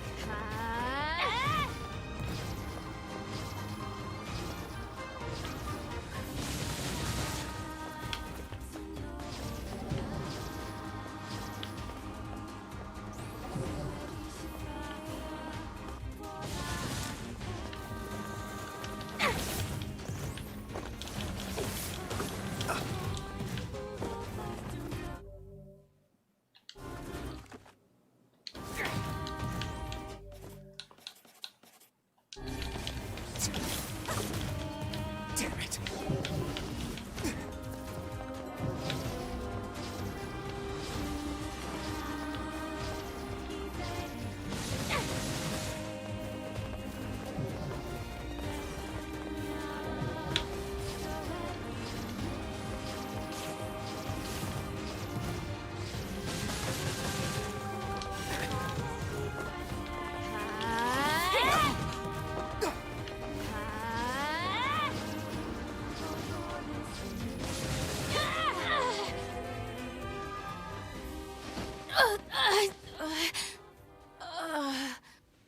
Devila?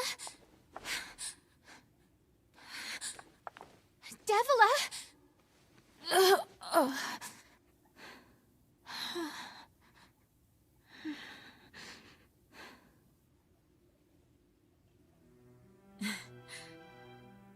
Popola, are you crying? No! Don't die! You know, Popola, I understand now why we're twins. It's because we were born without souls. Devila, I can't stop the bleeding. Oh God, I can't stop it. This world is too lonely for one without a soul. There's too much emptiness.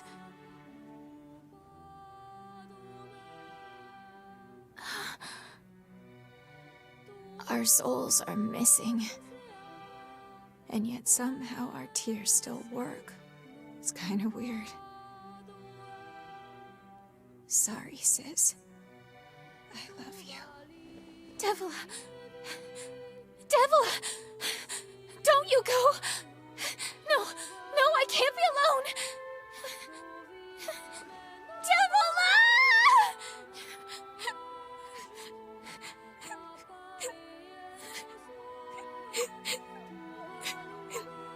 Popola. Let's stop this now. Stop? Stop? Now you want to stop? You think you have the luxury to stop? You cut down my sister like a goddamn animal and now you want to stop? Popola, wait! It doesn't have to— No one stops! It's way too late to stop! No one stops! Please, don't do this, Popola! You and Devila were like parents to me! Those two have watched the world wither for time immemorial. The cruelness of such a fate is difficult to imagine. I don't want to do this! I don't want to fight her! Stop bitching and start fighting! It's the only way!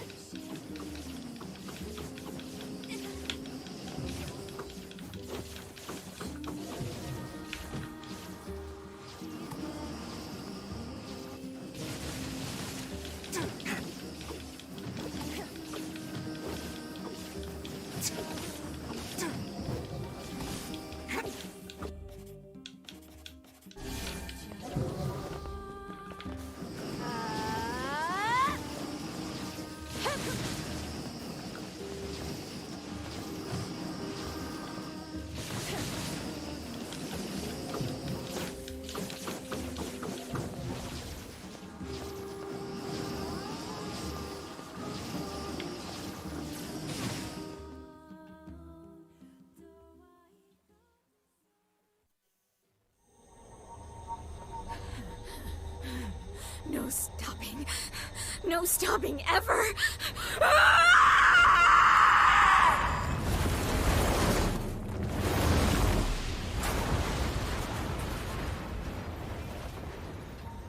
The bridge! Blast! We're trapped. I've got an idea.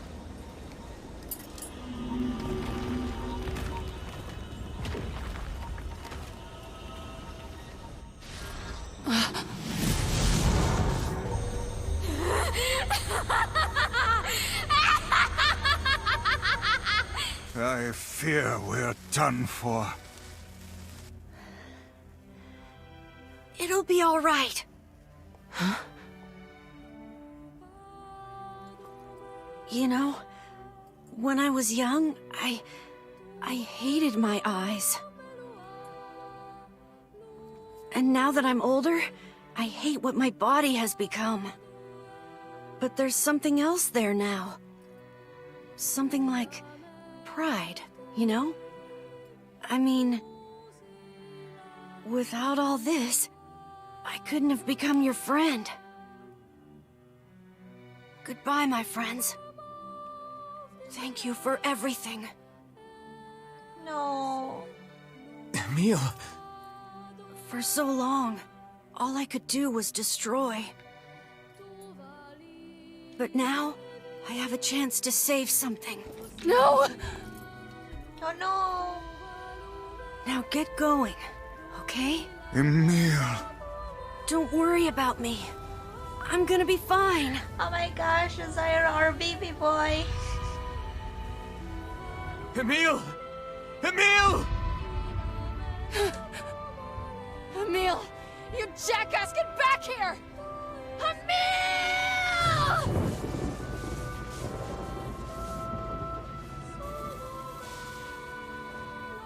Oh dear. Kaine's so unstable, and Weiss can't stop arguing with people. I hope they can hold it together once I'm gone. Well, I guess they'll just have to learn.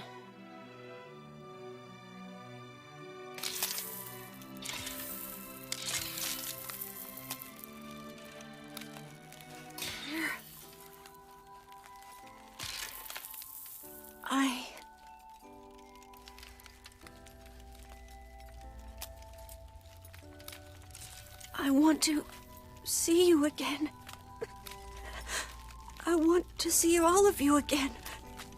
Just one more time.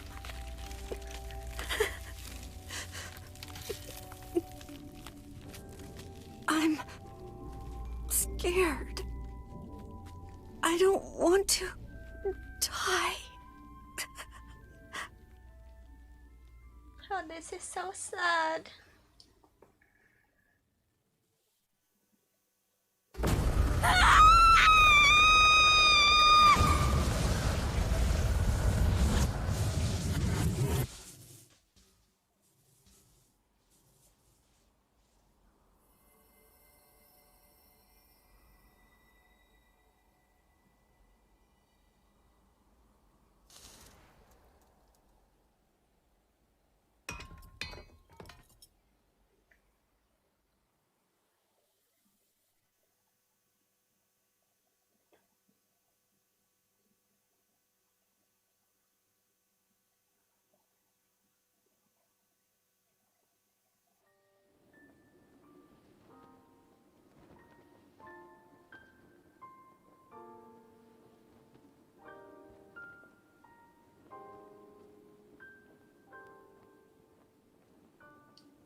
Let's go.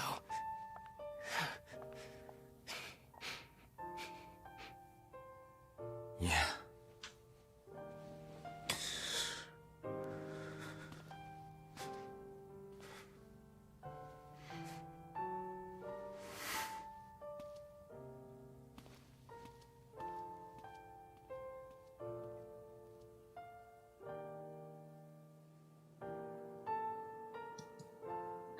Oh my gosh, that was so sad. We lose Emil. We lose the king. Oh my goodness, Zyra. Tissue die, tissue die.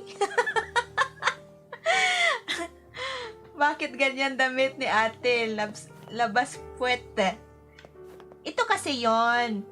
Si ate kasi, Alex, siya si Kaini the Panty Girl. I mean, Kaini the Pantry Girl. Oh my God. Huwag kayong ganyan. Wala na kasing tissue.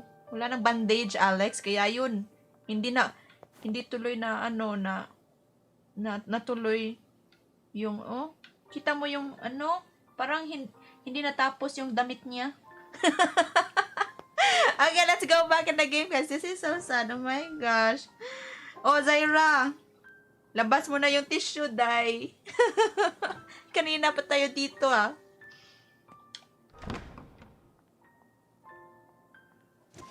Grabe.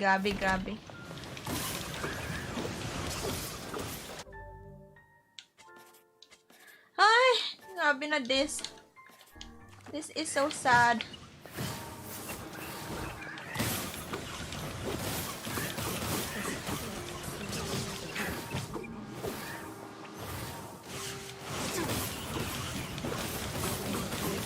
Yung bandage niya, hindi umabot sa puwet. Naubusan kasi ng tela si ate, kaya hindi na natapos yung damit niya.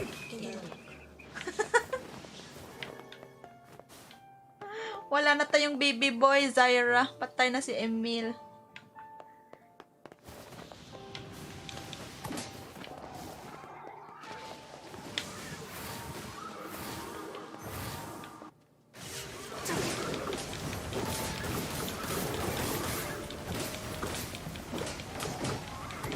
Napakasad naman ang larong to. Ano ba to? Nakaka-depress. Naglalaro nga tayo para mag-happy-happy tayo. Nadidepress tuloy tayo dito. Lang yatong larong to. Grabe.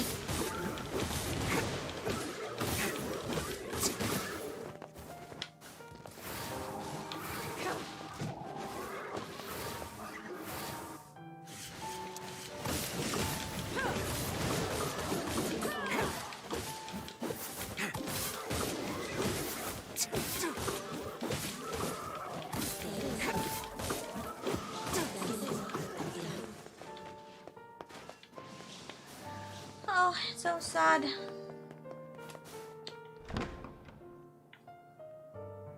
Dapat nauna si Kaine. Yun nga.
Okay, let me see this guys first.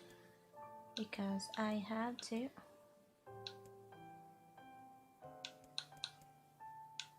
with the Phoenix. I have to update my things so it'll be easier later.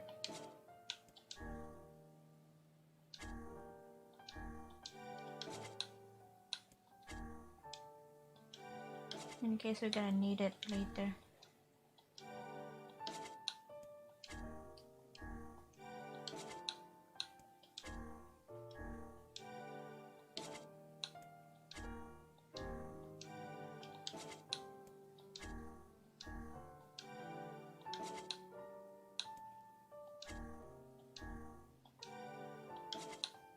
Okay, alright, good. Sa next ending, dapat si Aika ini na una na mauna, hindi si Emil. Tas dapat hindi na tsaka si Emil sa next run. Hindi na tsaka si Emil. Oh yeah, but Emil's story is really sad. Oy, Mazay. Naluluoy ako na, naaawa ako kay Emil eh. Sabi naman ni Alex, parang ayoko na buksan yung copy ko ng NieR Automata dito sa bahay. You should play it like madedepress ka ng bonggang-bongga.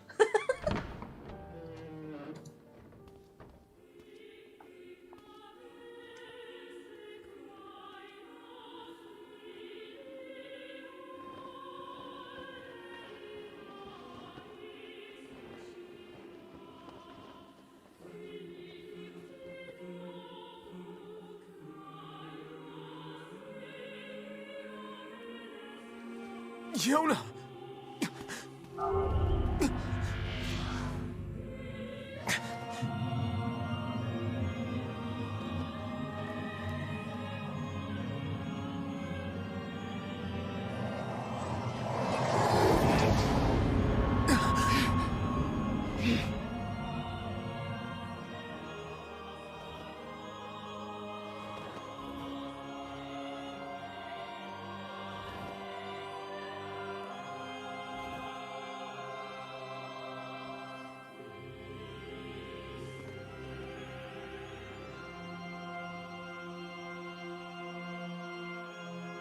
This ends here.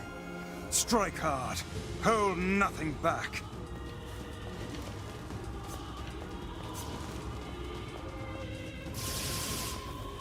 Oh, I got.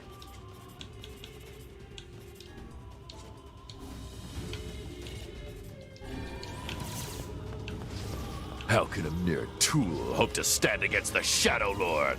Don't speak in such a manner, fool. I am nothing like you.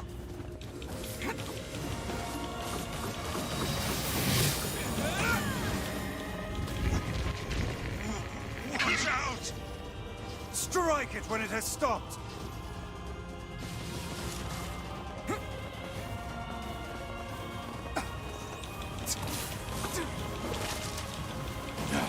No! Impossible!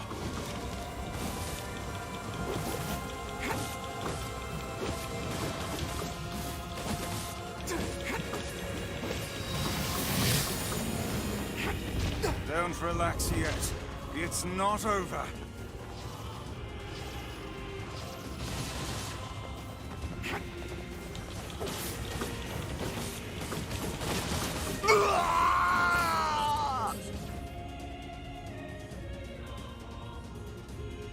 Be careful! I know!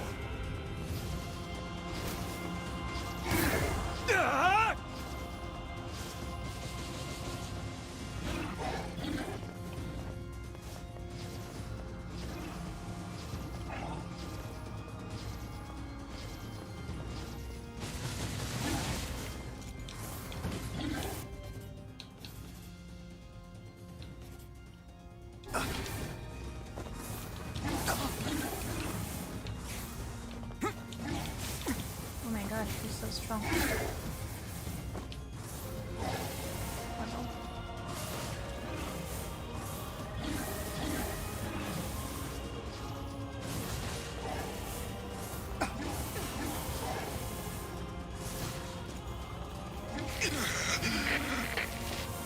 Weiss, you alright? Naturally. I am as fit as a fit.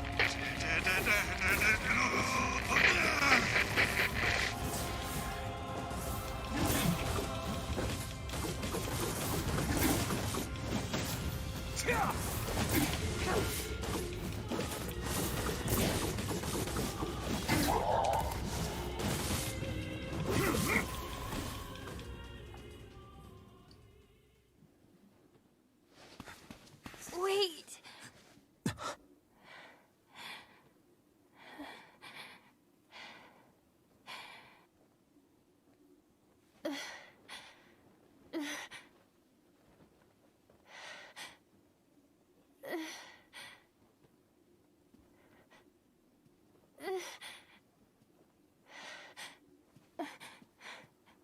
Brother?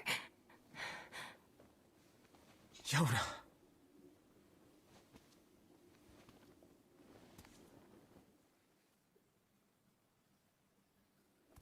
Huh?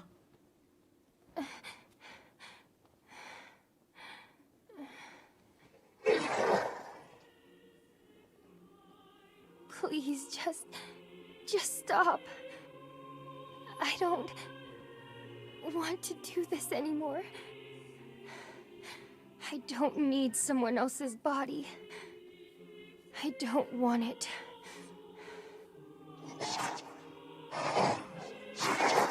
There's another girl inside this body. I can hear her. She won't stop crying. She says she wants to see her brother. Yonah's been possessed?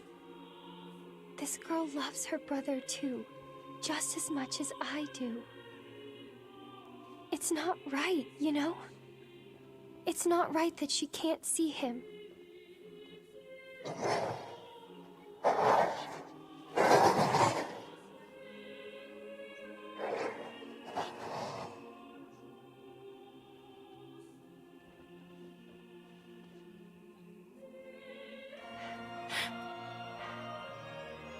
It's you, isn't it?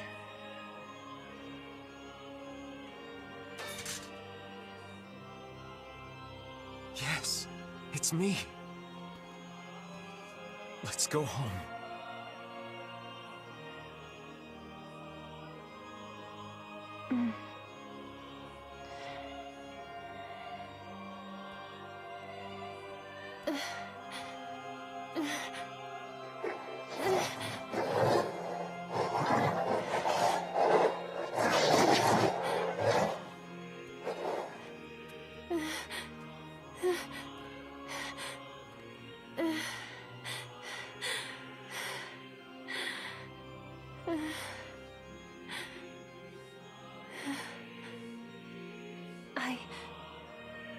I'm really sorry.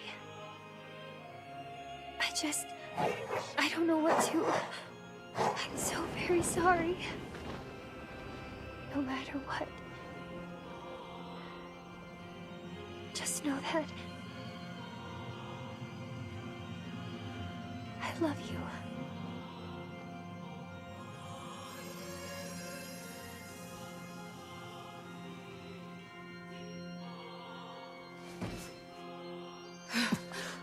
Hurry. The shade that possessed her is gone.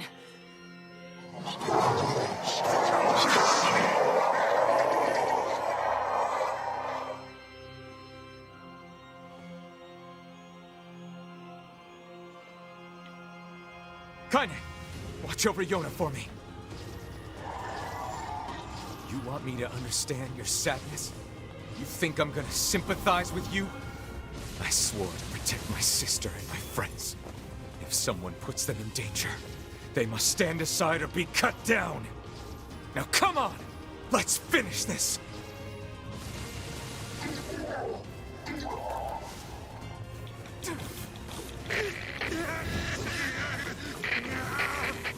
Weiss, what's wrong? Fine. All is well. You're freaking me out here, Weiss. What are you doing? To come so... Just do it! Strike the killing blow!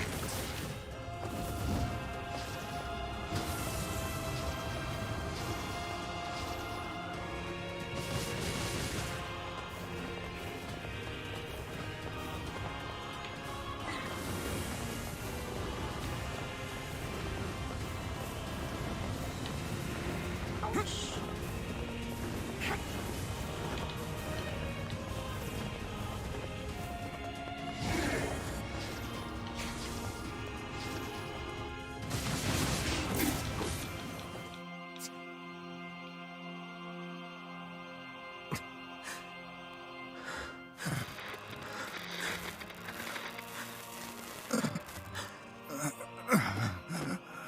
No bother. One moment, please. You okay? Fine, just fine. All right, no, I'm not. Weiss. It seems some headstrong idiot has decided to push me beyond my limits. I should have taken that job as a cookbook when I had the chance. Weiss. I'm sorry. I'm sorry. Only joking. I hate cookbooks. But... Let's go. Out of the way. I have one final task to fulfill. Where are you going? Why, to stop him, of course. But after that, it's up to you. Only you can see this battle to its conclusion. I wish you luck, my friend. You can't. I swore I'd always fight by your side. You are an exceedingly stubborn lad. You know that, yes? Perhaps that's why I've so enjoyed our time together. But I fear this is where our journey ends. Weiss! Oh, and remember what I told you about using my full name? Well, forget it. I've grown rather fond of Weiss. Weiss. I knew you'd come around. Don't let it go to your head now.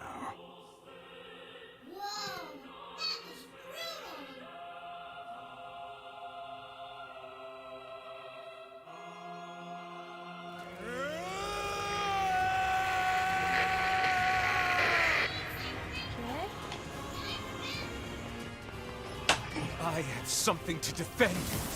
I have a reason to live. Oh my god, oh my god. Oh no, no, no, no, no. Shadow. So since we don't have Weiss anymore, we have to...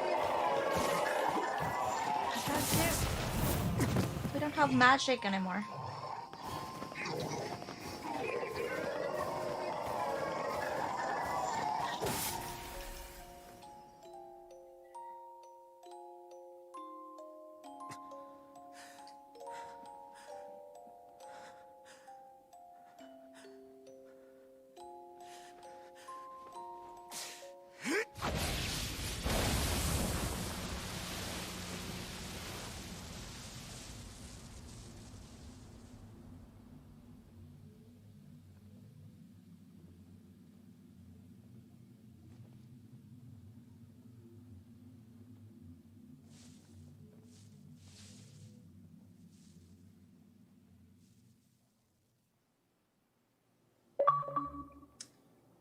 Okay, I think that's the end. Maybe, or maybe not. We'll see. Is Yonah all right?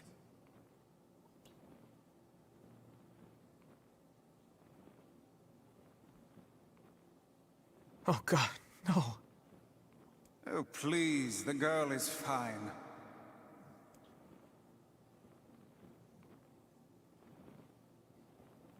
Weiss? Where are you? Are you okay? I am as well as can be, considering I have lost my physical form. Doubtless my voice will be the next to go, so listen closely. Your sister is safe. Do not mourn her, and do not give up hope. Instead, you must call her back to you. How? Use your memories. Recall the times you spent with her. Present her with proof that the two of you live still, and that your lives have meaning. I don't know. Typical. But take heart. I know you can do it.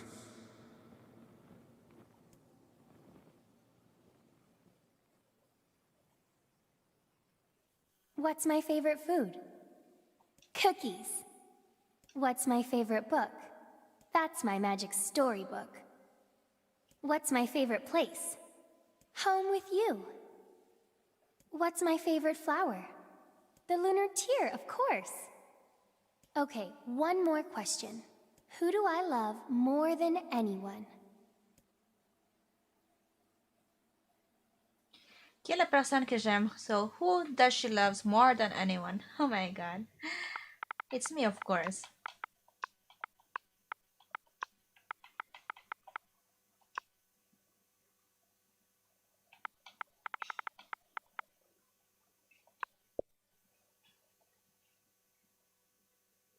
Really?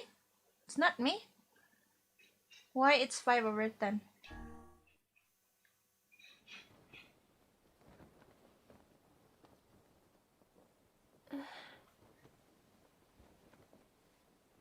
Is that you?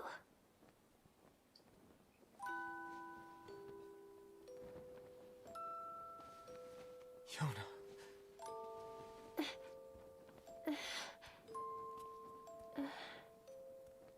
Is this my body? Yes, Yonah. It's yours and yours alone. You look bigger than before. Like you've grown up. Well, yeah. I guess you haven't seen me for a while. Have I been asleep this whole time? Something like that. It's almost like I'm a princess from some fairy tale. Oh, Yonah. I'm so happy to have you back. Me too. Kaine. You and your sister, you have a good life, Kay? Where are you gonna go? Guess I'll... You could stay with us, you know. Thanks, but I'll pass. You know how it is. I got my own shit to take care of. What do you mean? Personal shit, alright? Anyway, take it easy, yeah? Kaine. Hey, look! It's beautiful.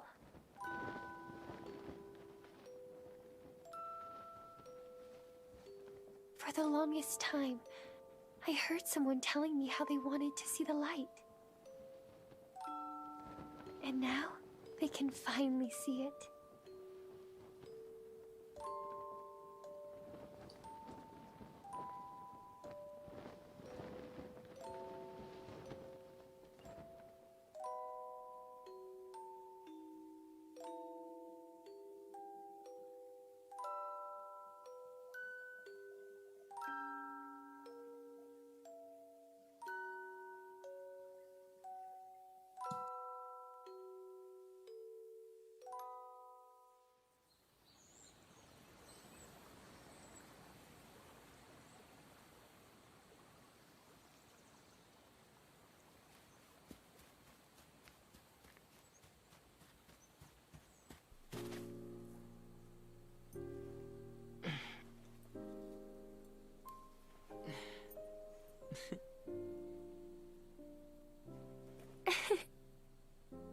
Thank you.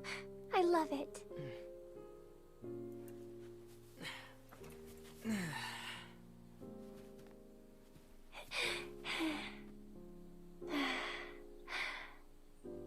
It's so sunny today. Yeah, it sure is.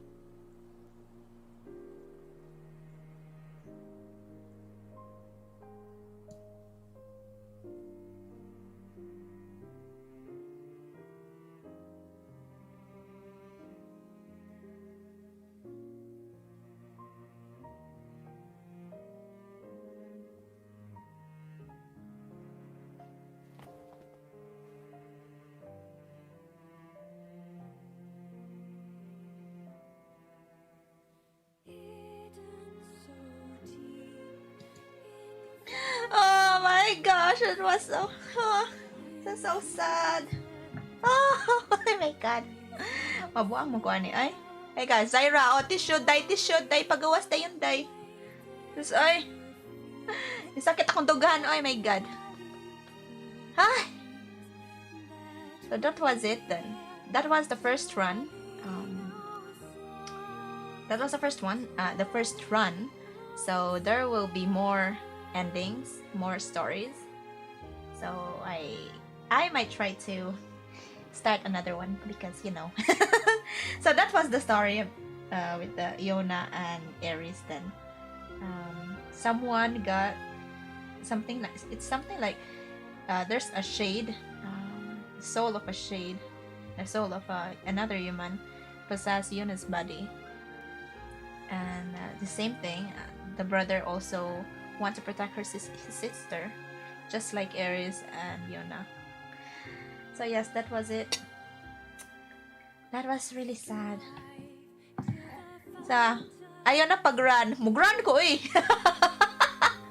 Let's try to see which character am I going to play, Zyra.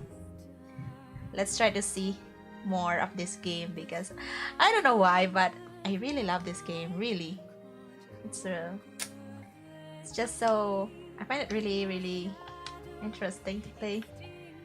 Just like NieR Automata.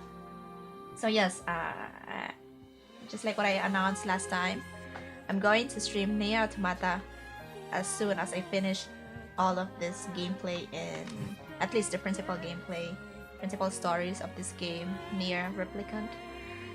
So you guys will see, we also see it for those who haven't seen it, because yeah, this game is quite interesting, very intriguing. Well, I am intrigued in this game, so yes. Oh my god, this is so sad. Can I skip so we can start another one? Oh, we can skip. Okay, in the meantime, let me go to take some tea. Then after, we're gonna do the second run. So how long did it take me to play this? The first run, I think it took me, I started last Saturday, and every day I spent something like 5 hours or almost 6 hours. Yeah, 5 hours. So it took me a bit of time. So yes, give me a minute, guys. I'll be right back. I'll just get some tea. More tea, so more pee. Okay, I'll be right back. Excuse me, guys. I'm sorry.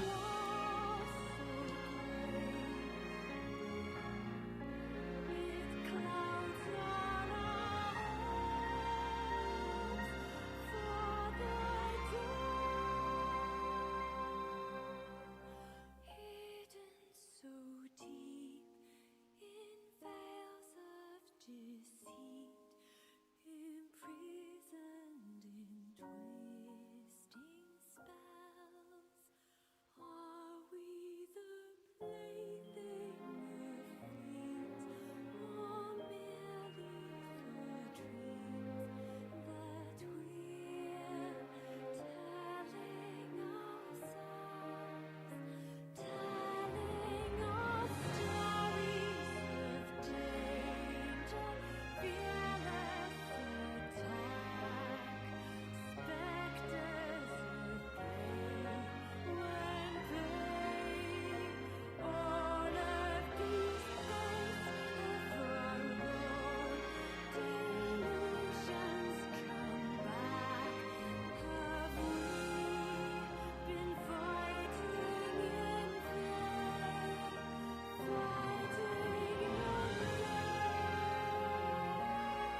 Okay, so now I'm back.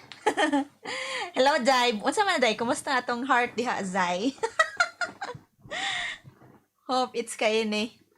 Hope it's Kaine's turn. Me too, me too. I also hope that it will be Kaine's story this time.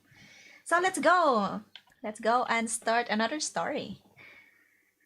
I'll leave this save first one. And let's start a new one.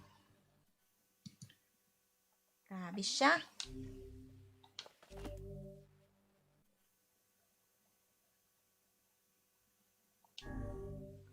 Okay, this is the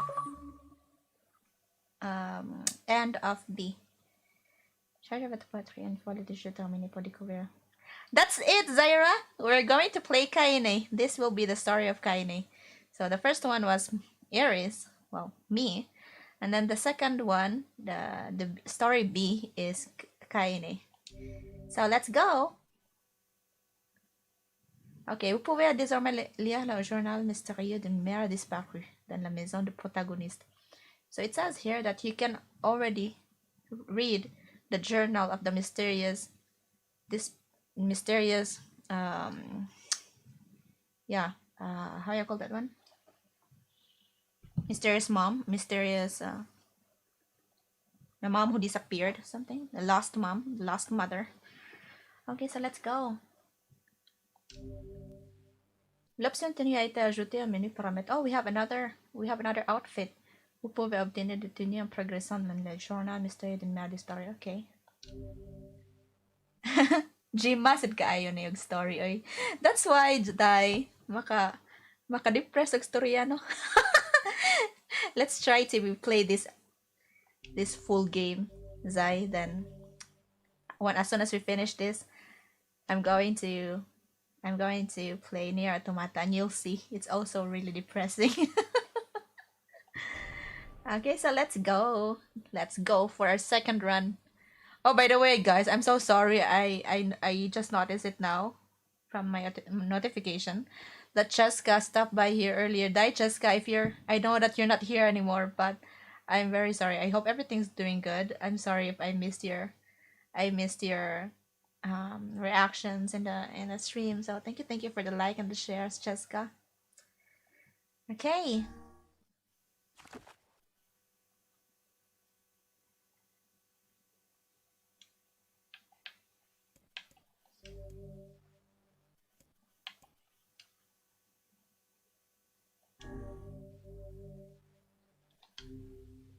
So let's go. Nag-online class na siya. Okay. My gosh, I was so focused in the game that I forgot about my chat. I'm sorry, guys. Well, it happens all the time, but really, I'm so sorry. Whenever I interacted with Kaine, I was reminded about something from my past. Maybe my mind has been confusing her with my sister this whole time. Anyway...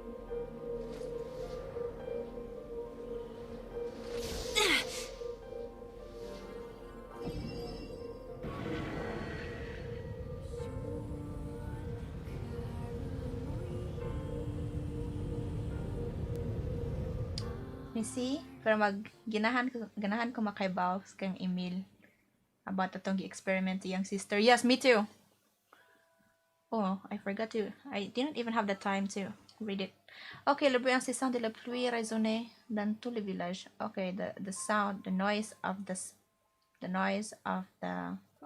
rain resonate in all of in the whole village. Oh my god, I'm not going to translate it all again.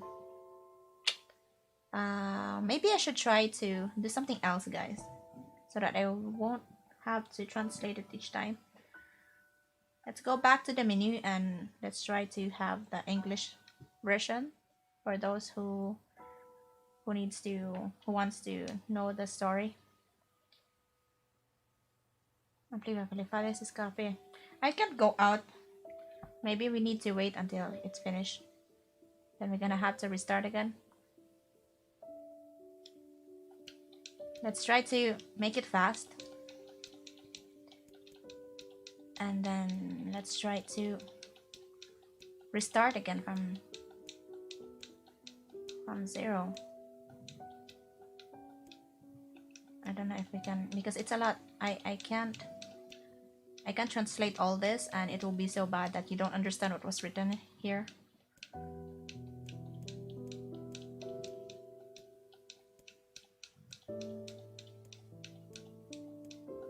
Me too, Zyra. I'm also interested to and curious to know about Emil's story.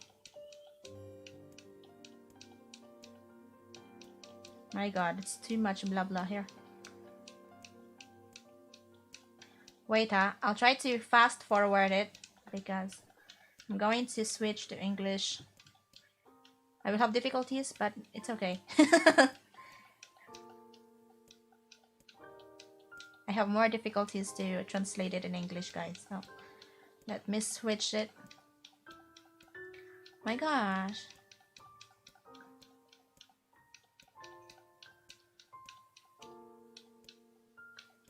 Oh, is this a book?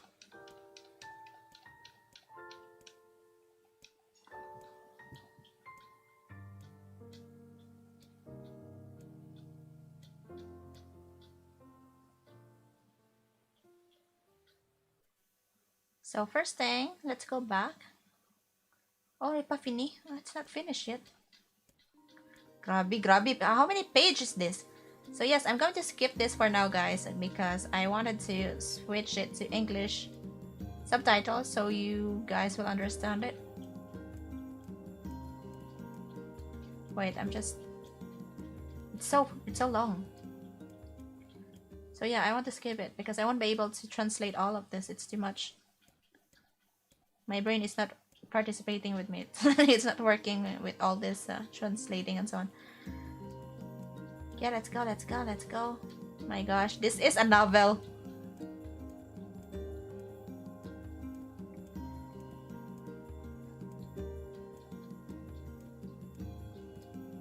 Grabe, oy. Sa man ni kalibruhan, oy. My god, ha.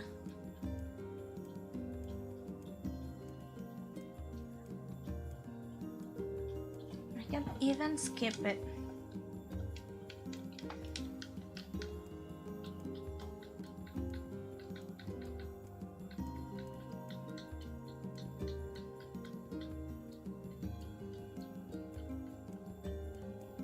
Yeah, this is a story of Kaine. Maybe there's no run, Zyra.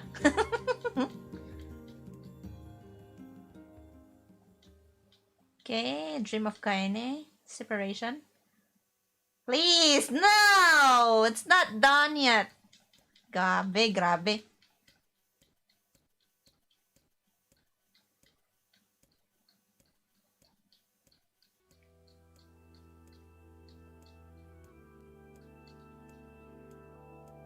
Grabe, uy. Naunsa na niya, uy. Oh my gosh, I'm not done with this.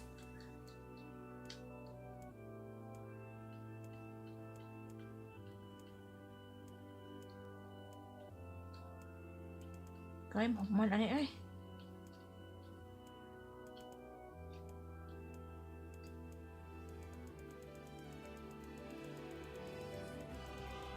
Not fast forward. My goodness. Oh, am I going to read all of that later? My gosh, you will be bored, guys.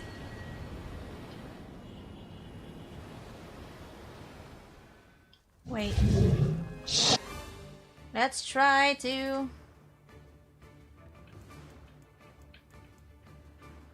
Yeah, language. Oh my god, this is so annoying.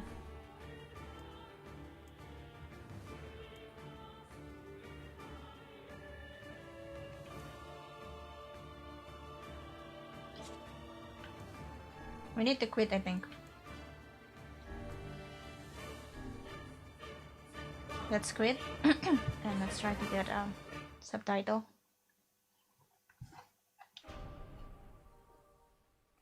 Options.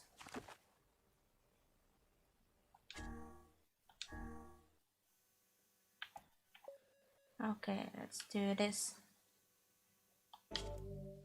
Yes, yes. Oh my god. Now it's all in English, I think. Now I don't understand anything. Naboboba ako basta English eh. Grabe, grabe.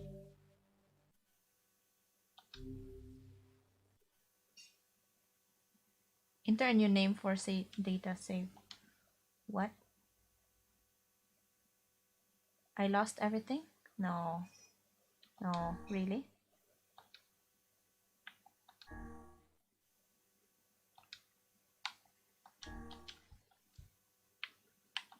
What is this? Why I can't enter my name?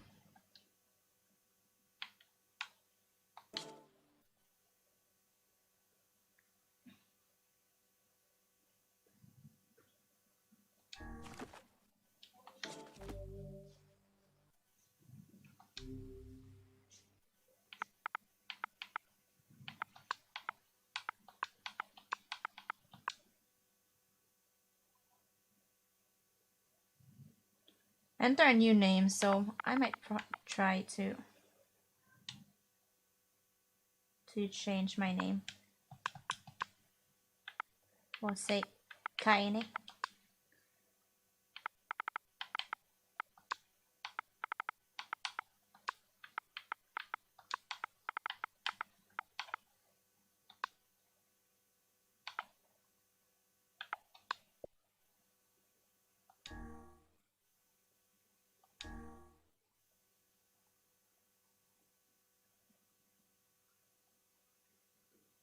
My god. I hope I won't restart again from 0.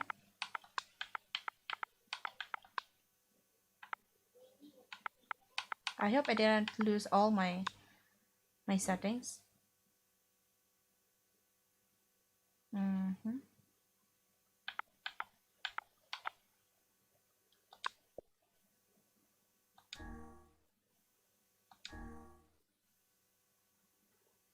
No, really?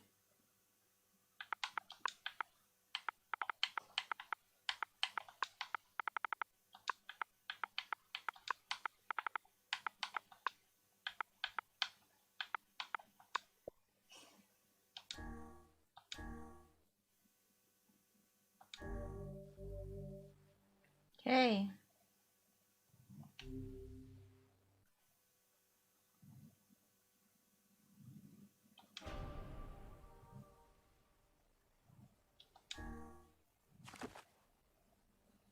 Okay, so now we can start.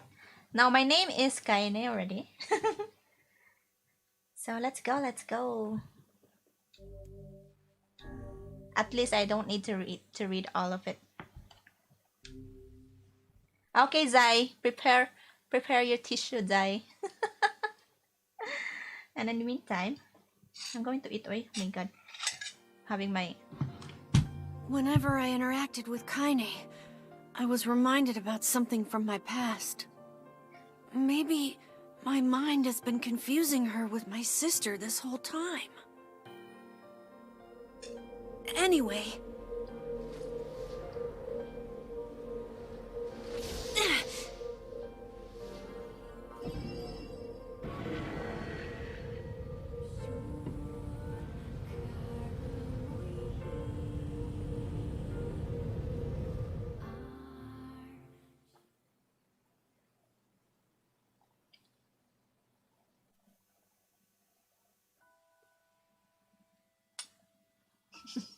Okay.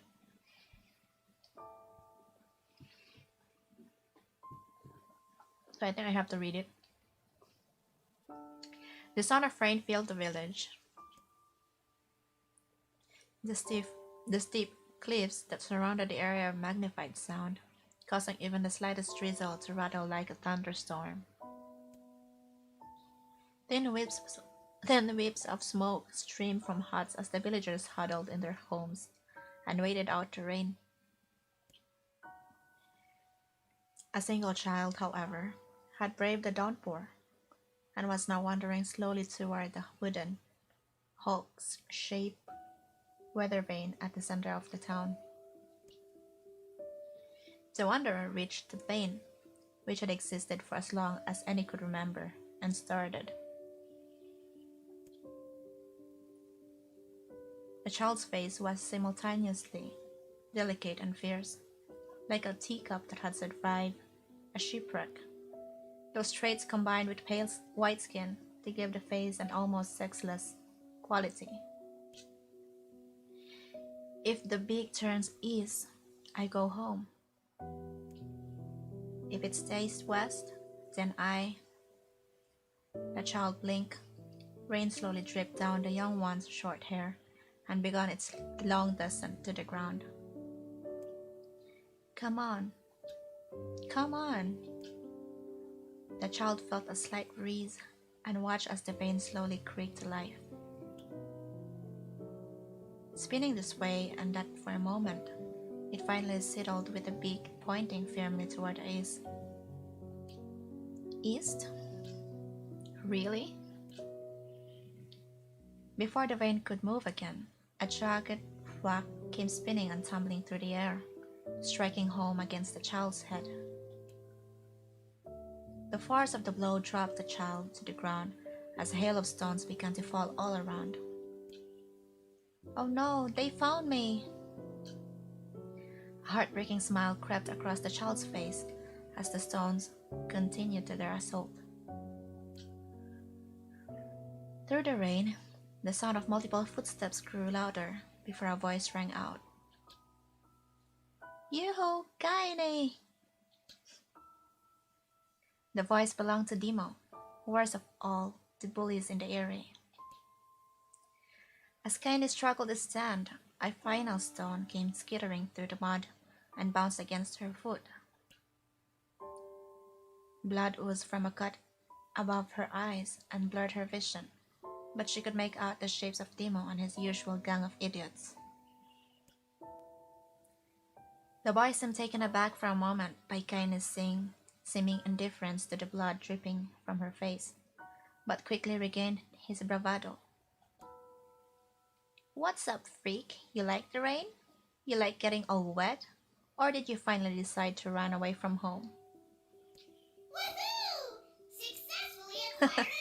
Hey Chris, thank you for the stars, Chris. Thank you so much. I'm sorry guys. I am reading. I am practicing reading here. I'm sorry. So yes, Chris, thank you so much for the stars. And yeah, welcome back to this Mommy Newbie stream. By the way, guys, you can check Chris Miller stars. Chris Miller star. Chris Miller's page. Miller what was it again? Chris, and I forgot. Yeah, Miller on Fire. He also streams a lot of COD. So if you guys are interested, you can always watch his gameplay. Okay, so let's go back to our reading, guys. This is a story. Though she knew it was futile, Kaine turned to leave. Before she could get more than a few steps, the other children scrambled to surround her, cruelty burning in their eyes. Kaine knew those were not the only eyes on her. The tormentors' parents watched from the safety of their homes. She was attuned to this sensation. It was one she had experienced many times before. While some villagers simply turned a blind eye to the actions of their children, many encouraged it openly. In a society ruled by superstition and fear, Kaine was something to be hated, and if possible, destroyed. I didn't say you could leave, freak. Demo's words chewed at her like a worm through an apple. He can't hurt me, she lied to herself. Be strong, be brave. He can't hurt me. He can't hurt me. He can't hurt. Oh look, the little freak is gonna cry. What's wrong? Are you sad that everyone hates you and wants you dead? Kaine prayed for the rain to flood down and carry her away from a world that seemed to have no place for her. But if there were gods, they chose to ignore her. As Demo crept ever closer, the clouds began to thin and the rain slowed. Even the weather hates me. I'm useless. A failure. I wish Demo's rock had taken my head off. Kaine couldn't meet Demo's leering gaze. She lowered her eyes and stared at the muddy ground below. The bully moved forward until he was inches away. She could smell the scent of his old meat on his breath. The boy grabbed Kaine's face with thin fingers and yanked it upward. She tried to turn away, but he forced her gaze back and jammed his thumb against her eyelids to pry it open. Show me. No. Did you just say no? Timo grinned evilly. You don't say no to me. No one says no to me. Not even taking his attention from Kaine, he called to his cohorts. Come on, guys, let's give the freak what she deserves. As soon as Timo finished, kicks and blows began to rain down upon Kaine. Dimo paused, still grinning, as Kaine curled into a ball and tried to make the pain stop. I don't get you, freak. What you acting like a girl for, huh? Everyone knows what you really are. Kaine ignored the question, choosing instead to stare at the weather vane. It continued to point east, as if supremely confident about the future it had chosen for her. Go home? Yeah, that's a funny joke for someone with dead parents and no home to go to. Freak! Chanted the children. Freak, freak, freak! Kaine closed her eyes and listened to the rain, waiting for the pain to start again. As the clutching hands of the village children closed around her, she bent her mind to the sound of the rain, letting it become her world entire. The rain fell, but the pain never came. Only when the laughter of her tormentors turned to terrified cries did she dare open a single blood-caked eye. Kaine was shocked to see Dimo sprawled on the ground, holding his head and screaming in pain. She could see blood welling from spaces between his fat, twisted fingers. Oh my god, he's crying! He's actually crying!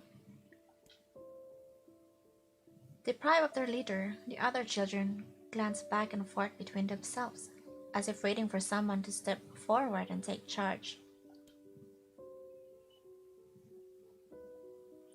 When no savior emerged, they began an easy shuffle away from Kaine. But the young girl was the least of their concerns. Instead, their attention was wrapped on the ancient woman standing a few feet away. After struggling for breath for a moment, she finally spoke in a voice thick with rage. Hurts like a bitch, don't it? Now I suggest you scatter before I throw another one. And if any of you little bastards ever touch my Kaine again, I'll do far worse than throw a rock. You can count on it. The old woman crouched down and gently touched the hand Dimo was using to cover the wound. Before he could think to protest, she ground her palm into the wound and twisted back and forth.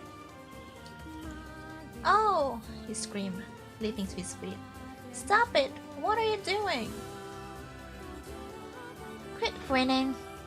Ain't no one ever died from a scratch. You hit me with a rock, you stupid bitch. A big one. That thing could have killed me. The old woman shrugged. That it is the best cure for a stupid. Dimo's face twisted with rage at her words. Locking his eyes on Kaine, he took a step backward and spat on the ground. Get out! Leave this village! No one wants you here. Either of you. Seeing the old woman grab another stone, Dimo and his companions turned tail and ran. As they fled, the old woman grabbed her side and barked out a single laugh. Ha! Look at that fat boy go! Guess he's healthy enough to run from a fight. The woman's smile faded as she turned her attention to Kaine. Kneeling down, she removed her shawl and placed it around the young girl's shoulders, then produced a cloth from the folds of her dress and began blotting at the blood on her forehead. "Oh, Kaine," she said, "why didn't you fight back? You're stronger than that lot." The words of her grandmother stung Kaine, and she turned away. "Don't be nice to me," she said. "I don't deserve it. Nothing matters anymore." Her tears, held in check for so long, finally began to fall on the muddy ground below. "Everyone hates me. They think I cause bad things to happen. They think I'm a freak. I wish I was dead." As Kaine's tears turned to sobs, she felt her grandmother's hand on her shoulders. Despite her advanced age and diminutive size, she was a woman of surprising strength, and Kaine found herself unable to turn away. "Don't talk like that, girl. It's a river wide and deep that flows between the realms of this world and the next, and it grants no mercy to any that attempt to cross him. You got a duty to fight until your last breath. Understand?" The old woman tightened her grip and tried to still the tremor in her voice. "You know the pain of losing someone close to you, Kaine. You know because you survived it." As the words hit home, Kaine was struck by the force of her love for the old woman. As a young child, she didn't even know of her grandmother. But when her parents died, the woman quickly accepted her as her own. Grandma, as Kaine called her, was cunning, vulgar, and quick to violence, and their first few years together had not been easy. But with each year that passed, Kaine and her grandmother had grown closer. However, it was only now, sitting in the mud with tears and blood caking her face, that Kaine truly understood the depths of her affection.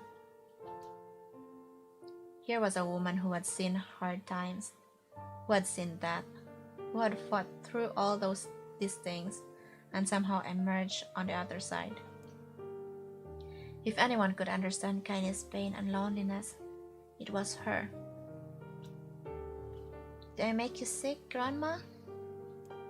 "Of course not. Don't be an ass." Kaine drove her grandmother's mouth-eaten shawl around her body and shuddered. "But my body, it's not normal.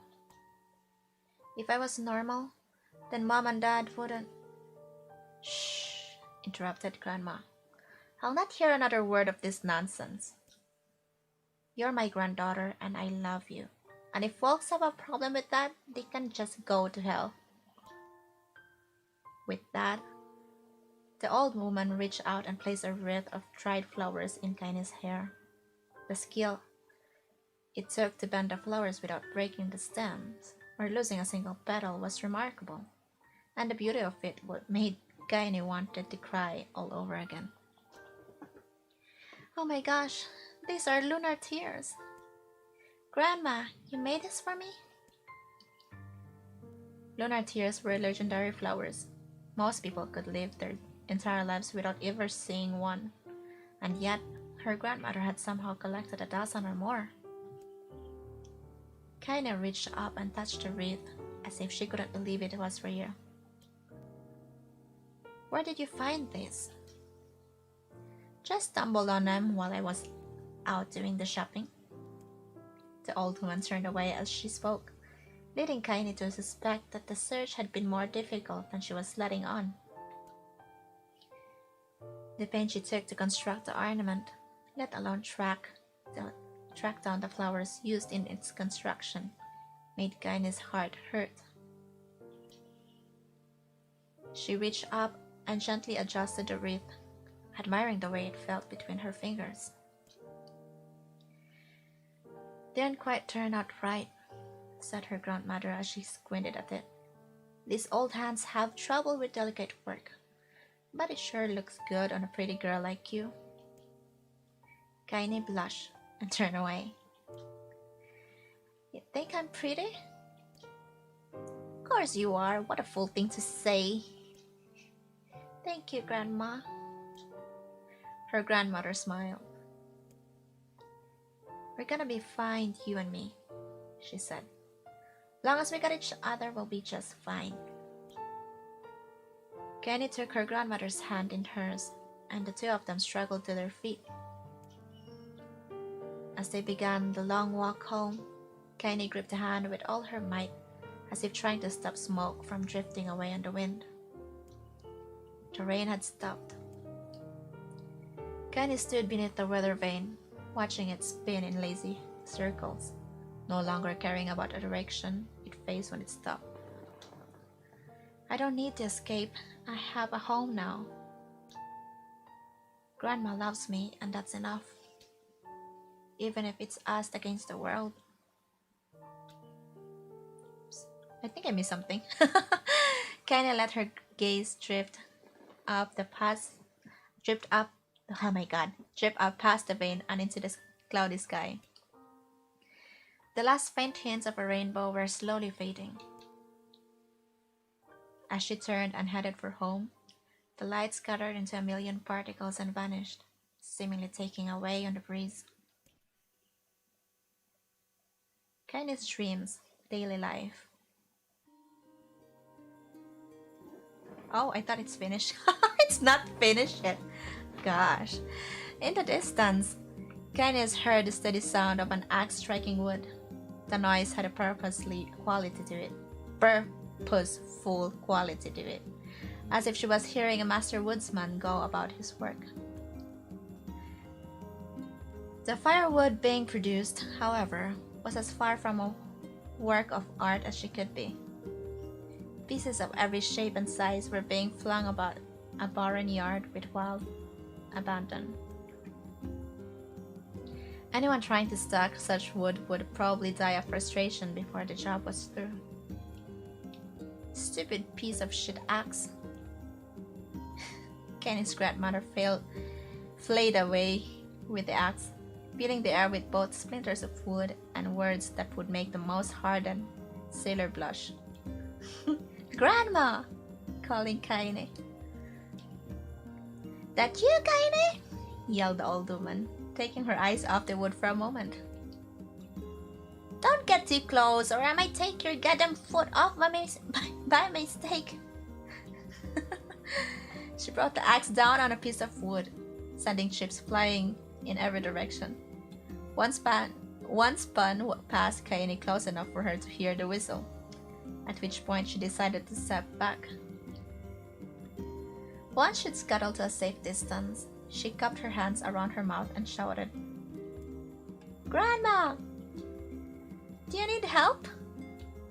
I can get you water or lunch, or a new axe or something." The axe, poised to strike another wobbly blow, paused in midair. The old woman considered her granddaughter's offer for a moment, then smiled. "Tell you what, since I'm doing such a piss-poor job of chopping, why don't you come here and take over so I can go get the water? Shades have been restless lately, and I don't want you running into one of them bastards." Relinquishing the axe, her grandmother picked up a long pole with wooden buckets on either end. Gathering water was by far the more difficult of the two jobs, but Kaine knew better than to complain. Once grandmother's mind was set, there was no changing it. Kaine did her best to help with chores, but grandma took every task that required travel to the village. Though she had a long list of plausible excuses, Kaine knew the real reason. She didn't want her granddaughter to be taunted and harassed by the villagers. Once Kaini moved in, Grandma decided to take up residence a good distance from the area. Out of sight, out of mind seemed to be the best policy when it came to the villagers and her granddaughter. And where were the days when any but the two of them could be found on the rocky acre of land they called home? Kaina enjoyed the solitude, but harbored a secret resentment that her grandmother was forced to spend her golden years in such a place. After watching her grandmother leave, Kaini turned her attention to the task at hand. She had never chopped wood ever. She had never chopped wood before in her life, and soon discovered why the old woman hated the chore. Swing after swing of the axe produced only a tiny crack in the wood, and when she finally managed to connect with a solid stroke, the tool embedded itself in the log and refused to budge. Frustrated, Kaini swung the axe around her head and threw it, log and all, across the yard. Damn it! Damn it! Oh crap! She suddenly understood the joy her grandmother felt in a good curse. Happier now, she picked up the axe, forced it from the wood, and resumed chopping. She had a natural skill with a blade, but the task was challenging, and blisters soon began to form on her small, pink hands. This is tough. And my logs are all weird sizes. Spitting on her palms and ignoring the pain, Kaini redoubled her efforts. Just as she was developing a rhythm, Grandma returned from the village. Setting down her bucket with a small sigh, she took one look at the logs and coughed out a wheezy laugh. Pretty clumsy, girl. You better practice if you... Her grandmother suddenly collapsed to her knees, causing one of the buckets to wobble precariously. Eyes wide, Kaini dropped the axe and ran to her grandmother's side. Grandma! The old woman shook her head and pointed a trembling finger at the bucket. Get the bucket. Can't let it spill. Kaini steadied the bucket with a foot as she knelt by her grandmother. A small bit of water sloshed over the side and made a new home in the hem of her dress, but Kaini didn't notice it. Grandma? Grandma, what's happening? Crazed with panic, she grabbed her grandmother by the shoulders and shook. After a moment, the woman lifted her arms and batted Kaini away. Stop that! Just stop that! She cried, breathing heavily. It ain't like I'm dying. Just tired from the trip is all. Kaini desperately wanted to believe her, but one look at the old woman's shaking hands and worn face told her more than words ever could. Her grandmother had lived a long, hard life, and it seemed the bill was finally coming due. The time when her grandmother watched over Kaini was ending. Sooner than either of them had feared, the position would be reversed. The next morning, Kaini came to the side of her grandmother's bed and took her wrinkled hand. Grandma, you're sick, and you need medicine. I'm going to the village. The old woman shook her head and tried to rise, but Kaini gently pushed her down. It's all right, she said. I'll be fine. Her grandmother fixed her with a gaze that could melt steel. After what seemed an eternity, she finally lowered her eyes and sighed. But I don't like it, god damn it. But I guess I should quit being so stubborn and let you grow up. The old woman watched as Kaini strapped her on her boots and made her way down the road to the village. Hours later, as an unseen sun made its way across a dark and rainy sky, she was still watching. Kaine moved at a brisk pace, checking her pockets every few minutes to make sure the money her grandmother gave her was still there. Every noise caused her to spin on her heels, making sure she wasn't being stalked by a shade, or worse, Demo and his gang. But she encountered neither tormentors nor shades, and Kaine finally found herself at the entrance to the village. The few adults she could see glanced sideways at her, then muttered to each other behind raised hands before slinking away into the shadows. Her heart racing, Kaine took a series of rapid, shallow breaths and tried to calm herself. I have to prove myself. I have to help Grandma. I have to be strong. She chanted those words to herself, over and over as she slowly made her way. Finally, her eyes settled on a rotten older woman who was angrily waving her arms in the air and telling anyone who would listen exactly what she thought of Kaine's presence.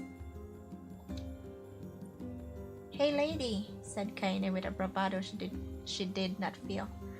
"Where's the apothecary?" The woman's flabby cheeks shook in bewildered anger. "How dare this thing speak to me?" they seemed to say. But Kaine saw that her eyes held a different emotion, fear. "Yeah, we're both scared, lady. Trust me on this one." "Which way?" Kaine repeated. The woman pointed at a small building to her right before hitching up her dress and stumbling off in the other direction. Kaine cringed, expecting a stone to come flying from the assembled crowd, but none came. Her mind was filled with a strange sense of pride as she made her way to the apothecary, but the new emotion had little time to take root, for as soon as she opened the door, she noticed a familiar customer at the counter. It was Demo. He'd clearly been sent here on some kind of family errand, because his gang of followers was nowhere to be found. "Oh my," he sputtered. What are you doing here, freak?" The insult was delivered without force, and Kaine happily ignored it. Stretching on tiptoes to see over the counter, she asked the shopkeeper for the medication. "Ha!" barked Demo. "That old bitch finally keel over?"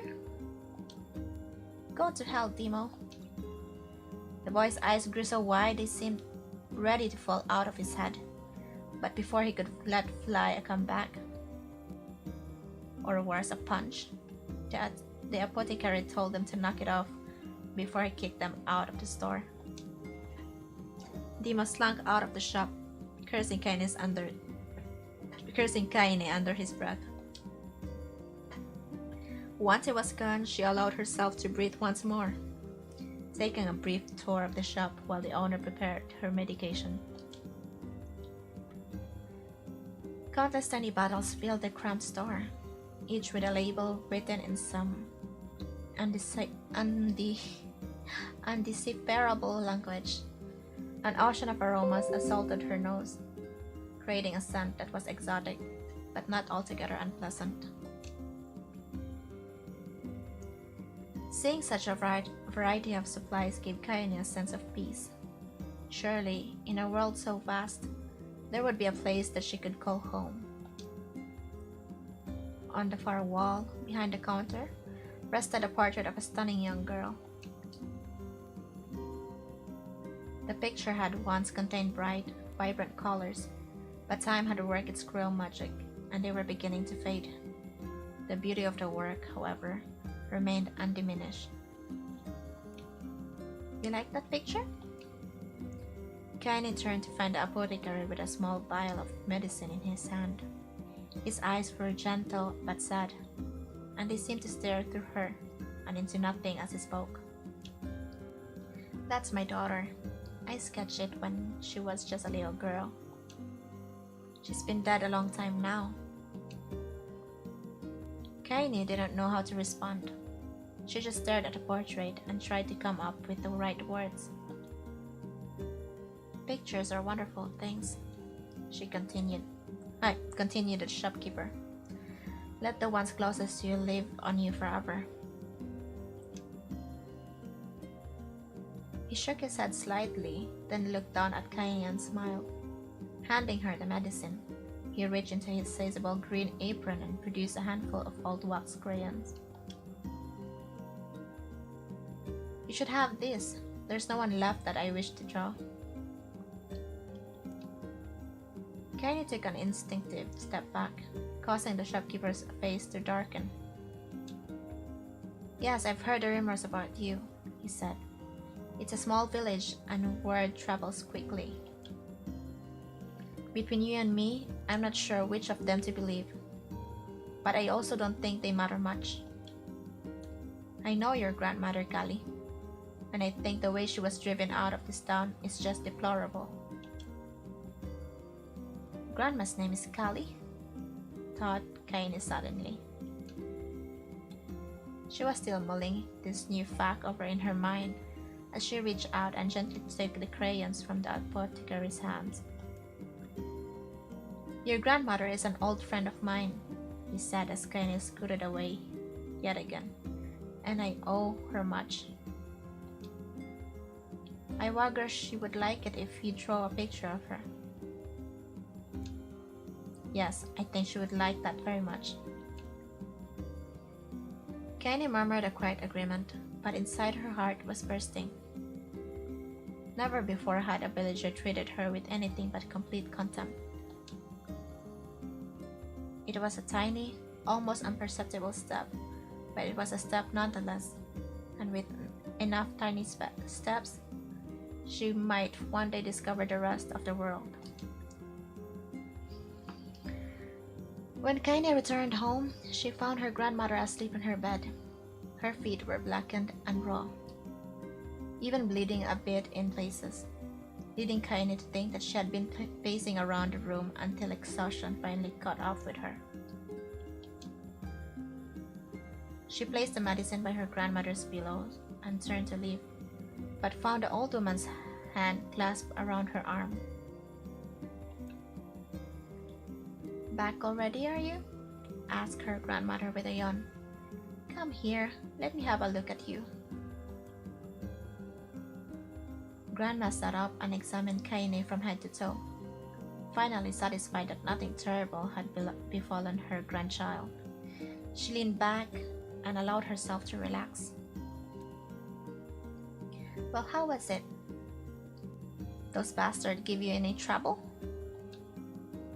It was kind of fun, said Kaine with a small smile. No, seriously, it was. Fun, eh? Asked her grandmother in a voice which implied she believed anything but. Oh, so anytime you need me to run an errand, just let me know. As she spoke, Kaine removed the crayons from her pocket. After a brief explanation of their source, she informed her grandmother that she was going to sketch her portrait. A portrait of me? Ridiculous. No one wants to stare at a wrinkled old crone. But Grandma, it'll make you live forever. Horse shit, said her grandma, throwing back the sheet from her bed. Living forever would just piss me off. Now put those crayons away and help me with dinner. But Kaine would not relent, and in the end, Grandma found herself leaning against the wall of their house as if posing for a master artist. Kaine took up the crayons, eyed her subject carefully, and set to work.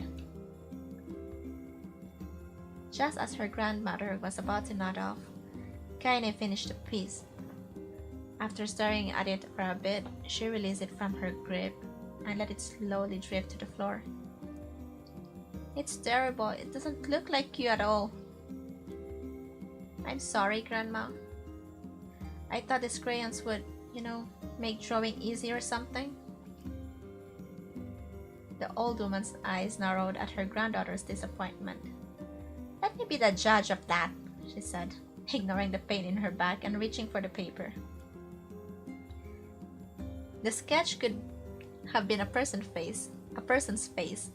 It also could have been a boulder, a lump of clay, or an incredibly misshapen loaf of bread, all rendered in a chaotic array of colors.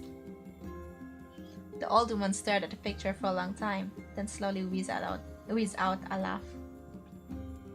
"Oh, Kaine," she said between laughter, "you truly are my blood. You're as clumsy as me, and I love it. But hush, I won't hear any more bull about how ugly you think it is.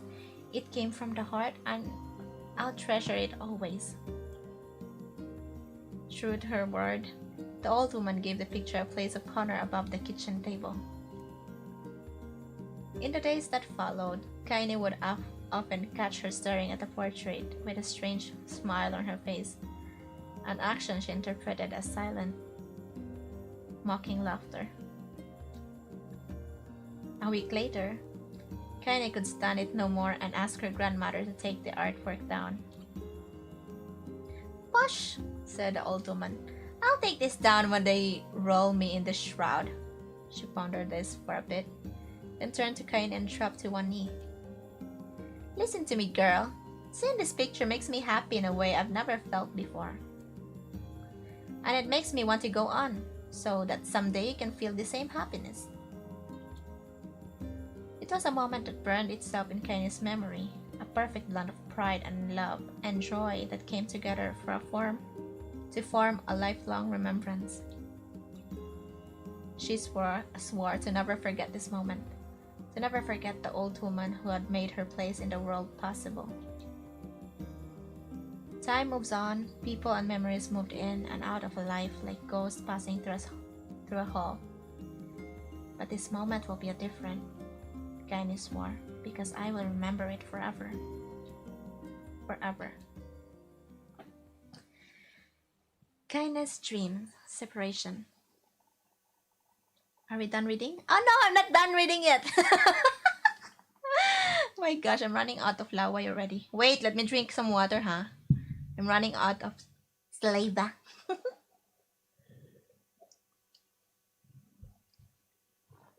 Okay. Kaine listened to the sound of crackling firewood and stared at the black object on her plate. She'd been pushing it around the wooden disc for a good 10 minutes, ignoring the bemused stare of her grandmother. Finally, she summoned her courage and gave the object a brief sniff. A sharp, bitter scent flew up her nostrils and made its home there, causing her face to twist with disgust. "Grandma, I can't believe you want me to eat a bug." The old woman threw some more wood under the cooking pot and snorted. "It's no bug, you fool girl. It's a berry. Why the hell would I be feeding you bugs?" "Yeah, well, it sure looks like a bug," said Kaine. "And I think it's burnt or something because it smells terrible." With that, Kaine held her nose and threw the berry in her mouth, showing as little as possible. "Oh yeah, that's terrible, all right. You little brat," laughed the old woman. "Look at the sass on you. You've been spending too much time with me, and that's a fact." 5 years had passed since the moment when Kaine's grandmother saved her from the bullies. As is often the way with two stubborn people, the relationship had grown in fits and starts, but moved forward all the same. Meals that used to be somber affairs were now filled with laughter and hurled abuse in equal measure. Kaine could not remember a time when she had been happier. As the years went by, Kaine started to shoulder more and more of the daily responsibilities. Her grandmother's legs grew weaker by the day, and she could no longer do many of the chores she used to take for granted.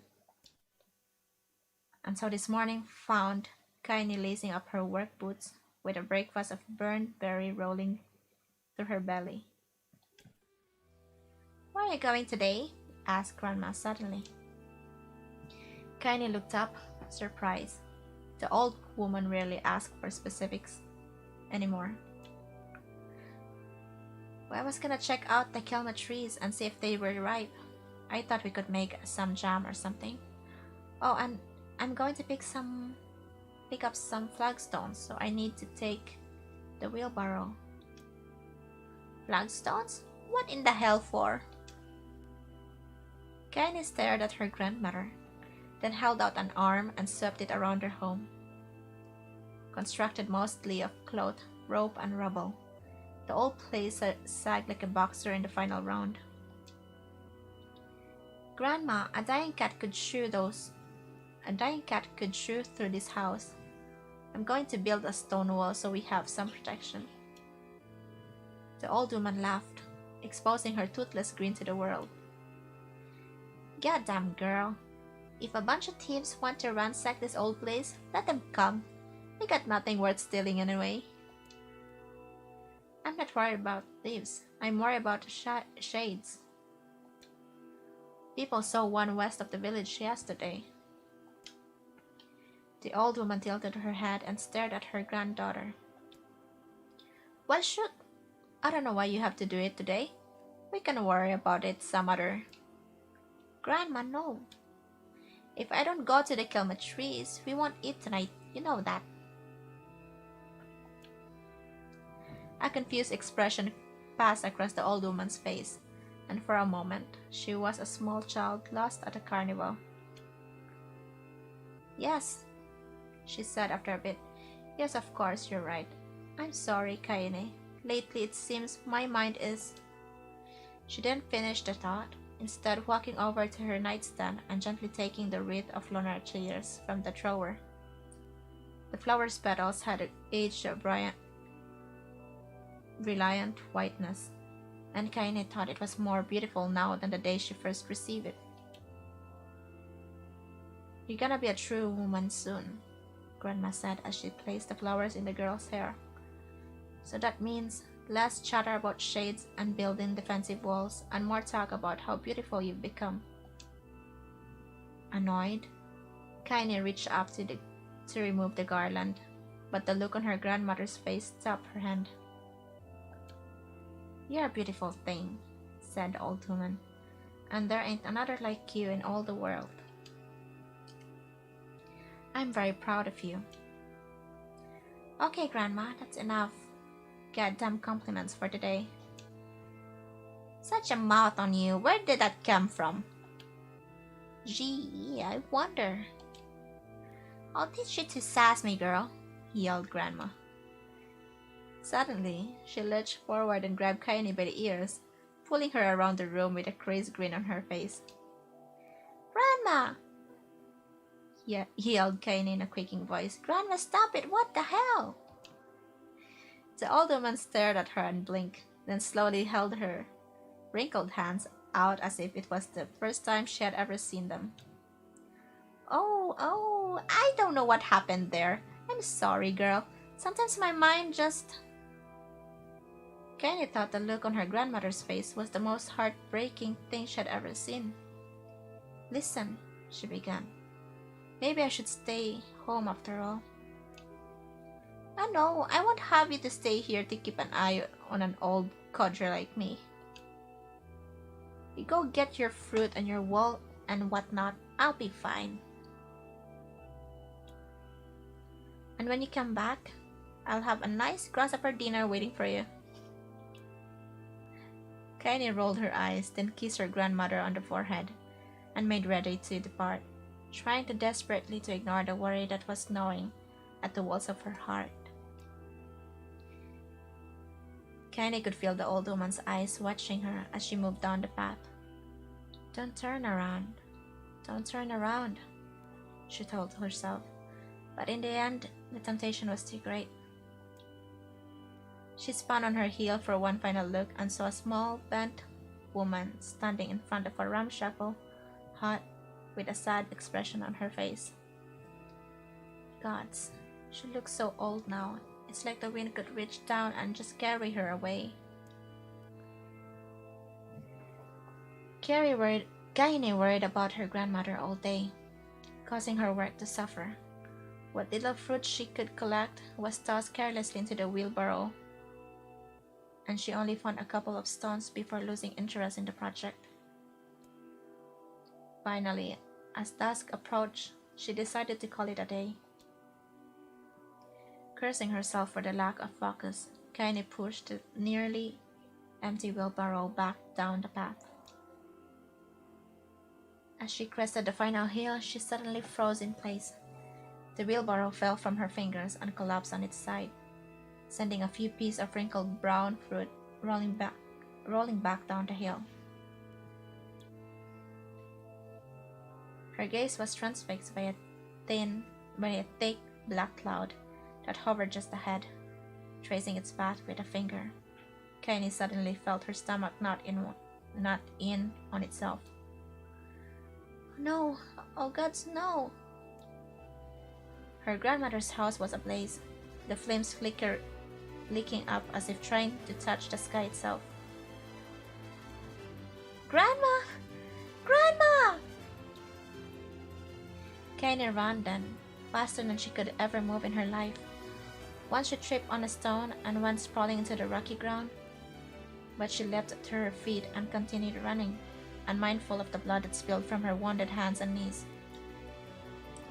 As she got closer and closer, Kaine's mind began to race in the time with her footfalls. It's too dark. It's too dark. Not just fire.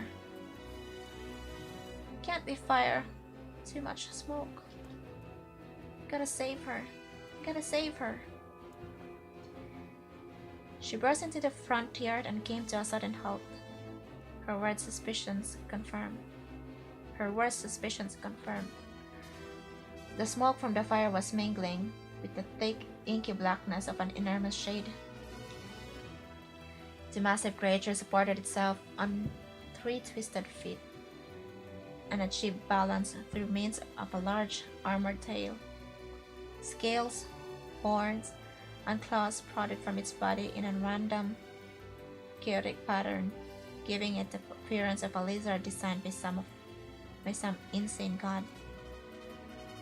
Seeing Kaine, it let out a roar and flicked its tail, sending a small whirlwind spinning around the yard. For a moment, the creature retreated into a shimmering, inky blackness, as if her mind was unable to comprehend that such a thing could actually exist. But then the smell hit her, a blend of rotted meat and excrement, and the horror became real once more. The creature bellowed again, and this time Kaine responded with a scream of her own. "All right, you bastard," she thought as her scream echoed off the high cliffs around them. "It's you or me. Let's go." The shade eyed Kaine with bemused interest. Then it began looking from her to the house and back again, as if urging her to look at the distraction it had so gleefully wrought. With dread building in her heart, Kaine glanced toward the house. Through the smoke and flames, she spotted a small figure struggling to escape the ruins. "Grandma!" At the sound of her voice, the old woman began waving frantically. "She's alive!" thought Kaine. "Alive!" Kaine's legs sprang to life as she raced across the yard towards the flaming wreckage of the house. Before she could advance more than a few steps, the shade opened its mouth and let out a roar powerful enough to uproot trees and send them flying. The blast sent Kaine tumbling through the air before smashing her against the rocky earth. Stars danced in front of her eyes as she tried to remember how her legs work. "Get up! Get up! Get up! Get up now!" As Kaine struggled to her feet, the shade stomped toward the house and pinned her grandmother to the ground with the tip of a claw. The old woman struggled to move the claw from her stomach, but she might well have been pushing a mountain. She coughed briefly. sending a small spray of blood into the air, then collapsed to the ground, her energy spent. Kaini lurched to her feet only to fall back to the earth with a gasp. Her ankles were on fire. One or both of them were surely broken. Ignoring the pain that screamed through her body, she began dragging herself across the ground, leaving a drunken trail of dust and blood in her wake. Grandma, hold on. Just a little longer. Her grandmother's face was turning blue, her eyes rolling back until the only whites were exposed. Kaini pulled herself across the ground with maddening slowness, the distance seeming to increase with every second that passed. The shade glanced between the two women and flicked out its tongue, its giant mouth turning up at the corners. Short, panting breaths would belch from somewhere deep inside its core. Bastard, laughing at us. She had no idea how such a mindless creature could experience emotion, but there could be no doubt the shade was taking joy in their suffering. Yeah, I see your plan. The shade moved its claws slightly, allowing Grandma to breathe again. It was clearly keeping her alive only to snuff out her life when Kaine was close enough to touch her. I'm gonna kill this bastard. Summoning all her strength, Kaine rose to her feet. There was a sickening snap from her right ankle as the foot twisted backward, but she forced it from her mind and began to hobble toward Monster. Pulling a small knife from the pouch at her waist, she leaped on the floor and pinned her grandmother and plunged the weapon deep. Give her back, she screamed. Give her back to me. It was like a stabbing rock. After a few swipes, the knife broke at the hilt with a dull snap. The shade panted laughter again, then raised its tail and sent it rushing through the air toward the young girl. It was latched to its foot. Kaine never had a chance. The tail struck her square in the chest and sent her crashing into the burning wreckage of the home. As she lay on the ground with blood pouring from multiple wounds, a small, weak voice spoke up. Kaine. Kaine's vision blurred, but she forced herself to focus on the sound. Finally, her eyes cleared enough for her to make out her grandmother's hands reaching out her through the smoke. Grandma? Kaine, you gotta run. You can't pass this one. Kaine grabbed the hands and held on with all her strength. Grandma, come on, we have to go. The old woman coughed loudly. One of her hands, slick with blood, slipped from Kaine's grasp and thumped to the ground below. Grandma, no! No! I said run! God damn it, you have to live! You have to get through! The thought would stay forever unfinished. Before she could say another word, the shade's clawed foot descended, smashing to the remains of the roof and down upon the shattered figure of the old woman.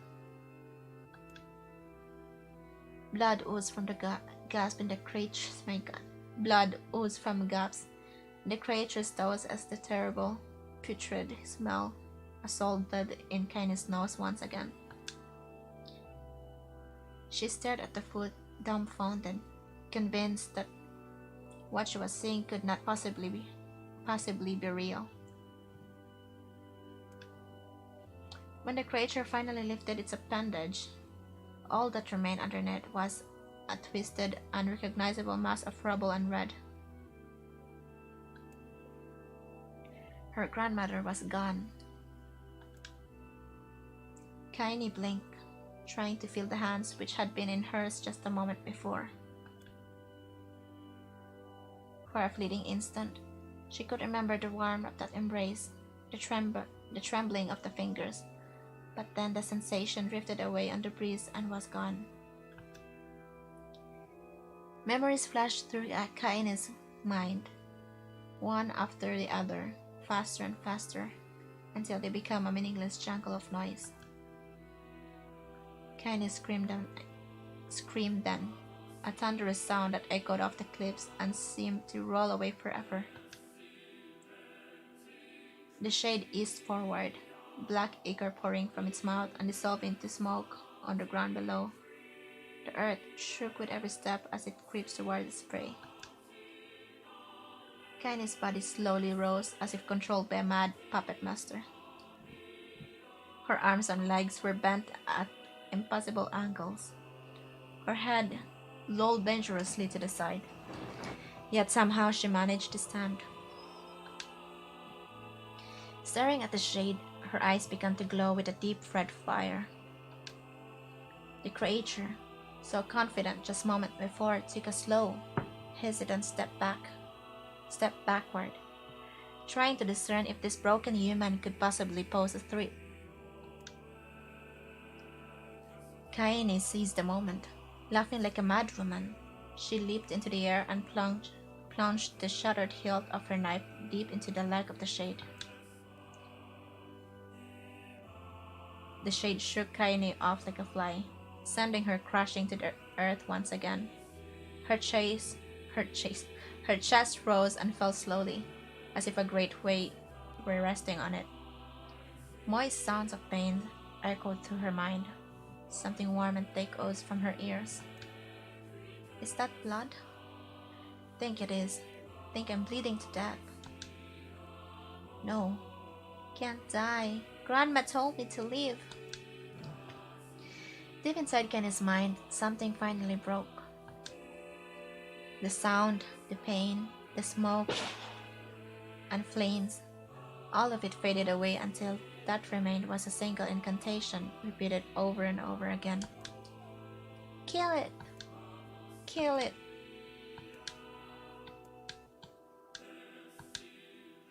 Kill it now.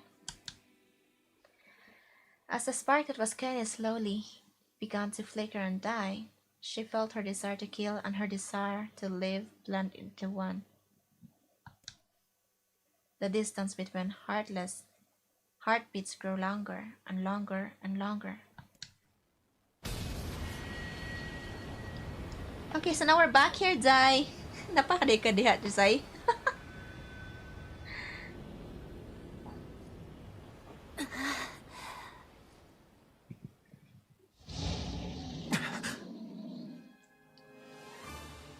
The beast approaches. Oh, I know. So it was at that time when Ares saved Kaine. When Emil was back. Finally then, human na jud.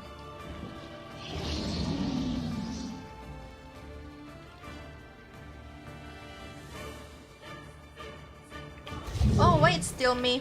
I thought I'm going to play.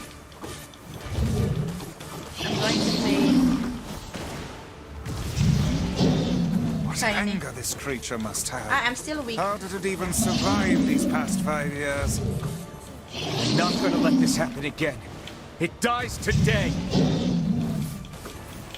My sword feels lighter. It's not the blade, but the skill of the user. Strike it down.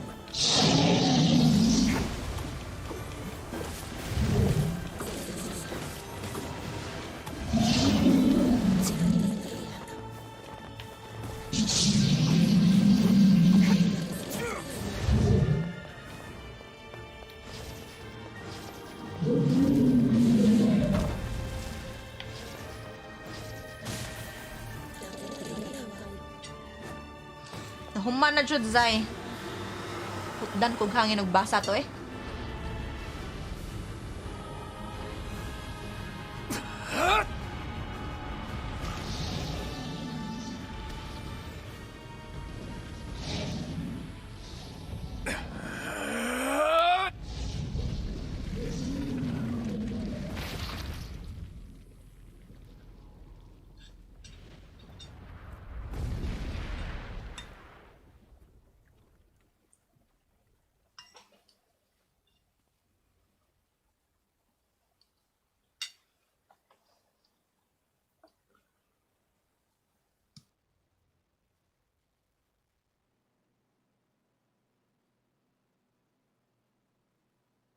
No, we're not gonna read again. Oh no! Papamahuman dahil Zay. Ay, namuka ay. Nagkaon bagay ko. Okay, let's go back in reading, guys. Let's practice reading. Gently, weakly, softly. The shade, sure that its tormentor was dead, turned and stomped off toward the horizon, stopping along the way to below one final row. Couldn't kill it. Shame beyond imagining. Kaine tried to turn her head to the side, but only succeeded in coughing up a huge gut of blood. It was getting difficult to see, and only after a moment of fierce concentration did she realize that her left eye was gone. Laughing to herself, she turned her remaining eye to the ruins of her home and noticed a rage stump of arm resting a few feet away. Yeah, that's mine. Oh my god, I didn't finish reading. Ha! Cried a sudden voice from the depths of her mind. Finally gonna die, are you? Well, you had it coming. Go to hell, Demo, she thought at the unseen assailant. Go to hell before I pluck out your eyes and feed them to a dog.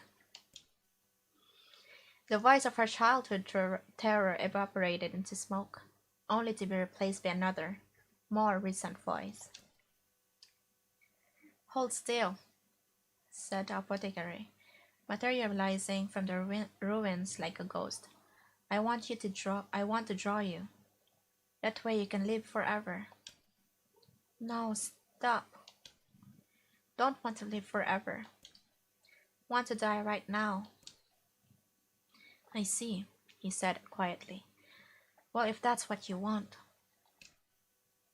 The spectral shopkeeper fluttered in and out of existence for a moment, then produced a piece of paper and sketched quickly.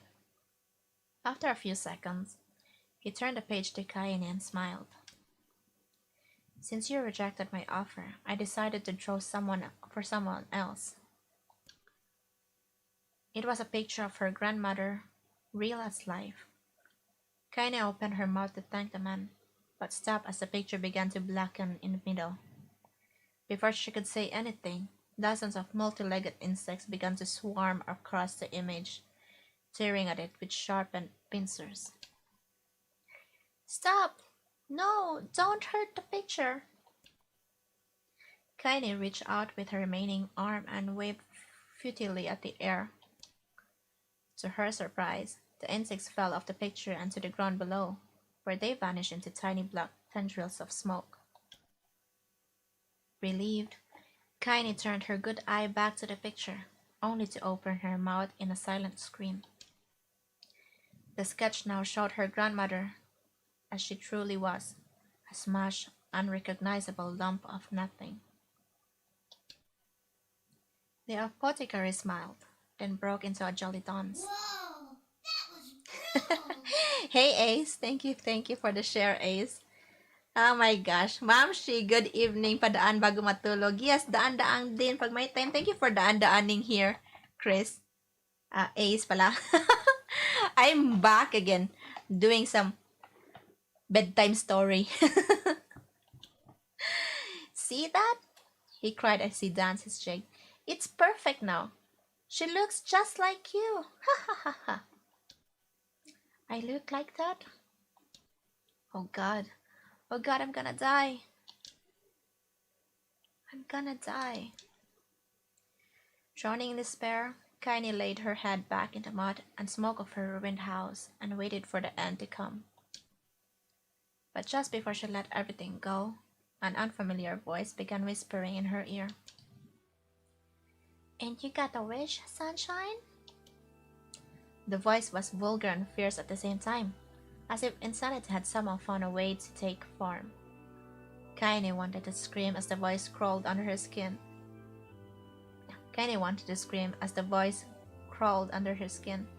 But her lungs refused to work. You know, a wish? Like a prayer or something? Why don't don't you get on your knees and start praying to heaven? Please, invisible man in the sky, save me, save me. Kaine finally resorted to shouting at the voice in her mind. I don't make wishes, they don't come true for me.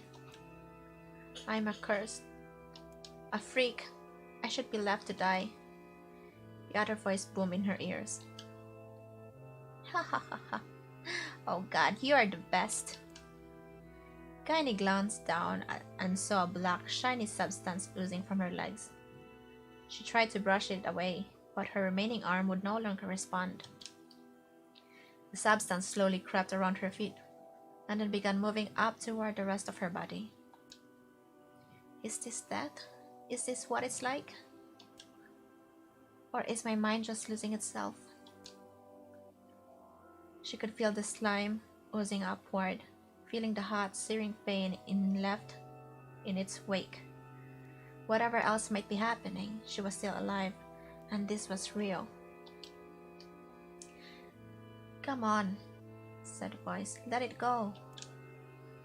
Kaine tried to ignore the voice and concentrate on the pain, but the newcomer would have none of it. Don't ignore me, sunshine. You're ready to give up, ready to die, so why not let me have it? Have what? Your body. Come on, give it to me. Give it to me. I want to stand on the ground, feel the rain, taste the wind. The voice paused, as if licking its lips. When it resumed, it was filled with mad and unabated joy. And I want to take your hands and use them to choke the goddamn life out of people. I want to tear out their throats and bath in blood, just like before. In response, Kaine shifted her head and vomited. The warmth of it crept down her front and mingled with the pain of the encroaching black ooze. Are you a shade? Yeah, maybe. What of it? The slime reached her face, crept up past her nose, and slowly oozed into the socket of her missing eye. The moment it touched her brain, Kaine was struck by the most powerful sensation she'd ever felt in her life. It was ecstasy. She wanted to scream with delight, but all she could manage was a small, whispered moan. Feels good, don't it? Asked the voice with a chuckle. Yeah, what can I say? I know how to please the ladies. Now give me that body. Come on, give me that body, and I'll give you more of this feeling. It's a fair trade. A black lump began to protrude from Kaine's side. As she watched, it grew longer and thicker, eventually taking the form of her missing arm. I can see better, she thought. My eye must be growing back too. The slime reached up to envelope the breast of her pet. I'm sorry, I'm sorry. Hey, Rex, I'm sorry. Thank you for the like. I'm back here again, and I'm doing the second run of the game. So this time, I'm playing Kaine. I already finished the first story. So this will be the second story of the game. Hi, Mom. So I see 17 to go to 1K. Really? 17 to go? I didn't even notice that. Oh my god, how horrible I am. I'm so sorry, guys. 17 to go. I didn't really notice that, really. Honestly, I don't. I'm not even checking it every day, or, you know. It's okay, it's okay. I'm just into the game. There's a lot of talking again, and I just switched to English because, you know, I have difficulties to translate French to English. So I just try to put it in English and try to understand it myself, even if sometimes I have difficulties. Okay, so let's go back. The slime reached up to envelop the rest of her face, but she managed to brush it away. Stop, she whispered, marveling at how she had regained her voice. Stop. The black ooze hesitated, as if considering this request, then quickly shimmered down her body before disappearing in a cloud of smoke. "Oh, what the hell, Sunshine?" screamed the voice. "We had a deal. I thought you wanted to die." Grandma said, "I can't die yet." A brief image of her grandmother, bloodied and broken, flashed before her eyes. She saw the shade that had killed her and heard its mocking laughter, then closed her eyes and forced the image from her mind.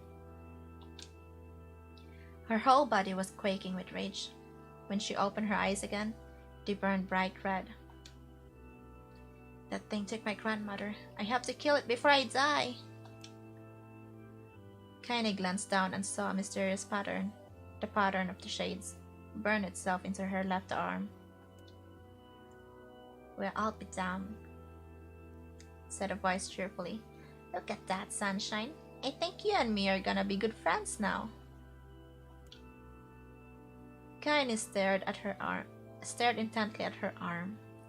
The more emotional she felt, the more letters seemed ready to puncture her skin and begin infecting the rest of her body. The arm clearly had a will of its own now. "Stop. You gotta stop." Holding her left arm in her right, Kaine took a deep breath and tried to calm herself. "Come on, don't fight it," pleaded the voice. "It's my favorite dish and I'm hungry." "Let it go. Feel the anger. Burn with the fire of revenge. Thirst for blood. Then go out there and..." "Shut up! Shut up and get the hell out of my body!" "Your body? Oh, that's rich, Sunshine. Real rich. Look, why don't you just up and die so I can have this body all to myself? What do you say? I bet those bodies of yours is the area you would love to see you dead." Kaine grabbed a nearby shard of glass and tried to saw off the shade-infected portion of her side. Before she could, her darkened left arm grabbed her right wrist, crushing it. Kaine screamed and dropped the shards as the sound of the bone crunching on bone filled the air. My gosh, there's a lot of reading in this game. Oh my god, I'm running out of saliva already. Let me drink some water first. I'm sorry, guys. Ha